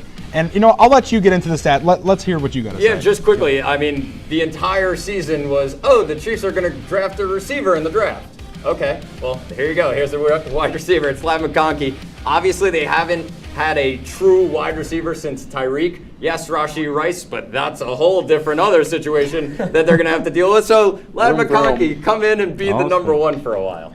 Wow. The only issue I have with that is you mentioned Tyreek, and that's how that was their last real receiver. True. Xavier Worthy, guys that runs a 4-1, 4-2, 40-yard.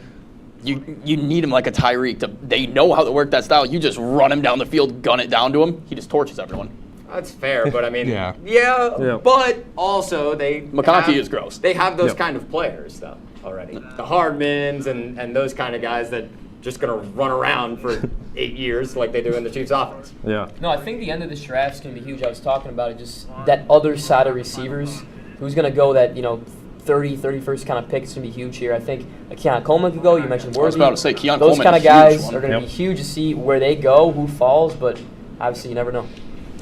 Well, that does it for our mock draft roundtable. I mean, you guys, we all kind of pitched in. We gave our hot takes. We gave our picks. And, I appreciate all of you guys for coming in here and just joining us for this NFL Draft Kickoff. So thank you for tuning in to the WTOP-10 NFL Draft Kickoff Show. Big thanks to Kenny Gerard and Kyle Spizak from the Kenny and Kyle Experience, along with Zach Malamud and Ryan Joyce from Laker Connections. Check out their shows this week on Wednesday and Thursday at 10:30 p.m., along with Stick to Sports tomorrow at 10:30. For myself, Alex Brooks, Kenny Gerard, Kyle Spizak, Zach Malamud, Ryan Joyce, our assistant producer Dylan Selensky, director Mike Neckers, and all the hardworking members of this broadcast. Happy Draft Week and have a great night. Marvin Harris.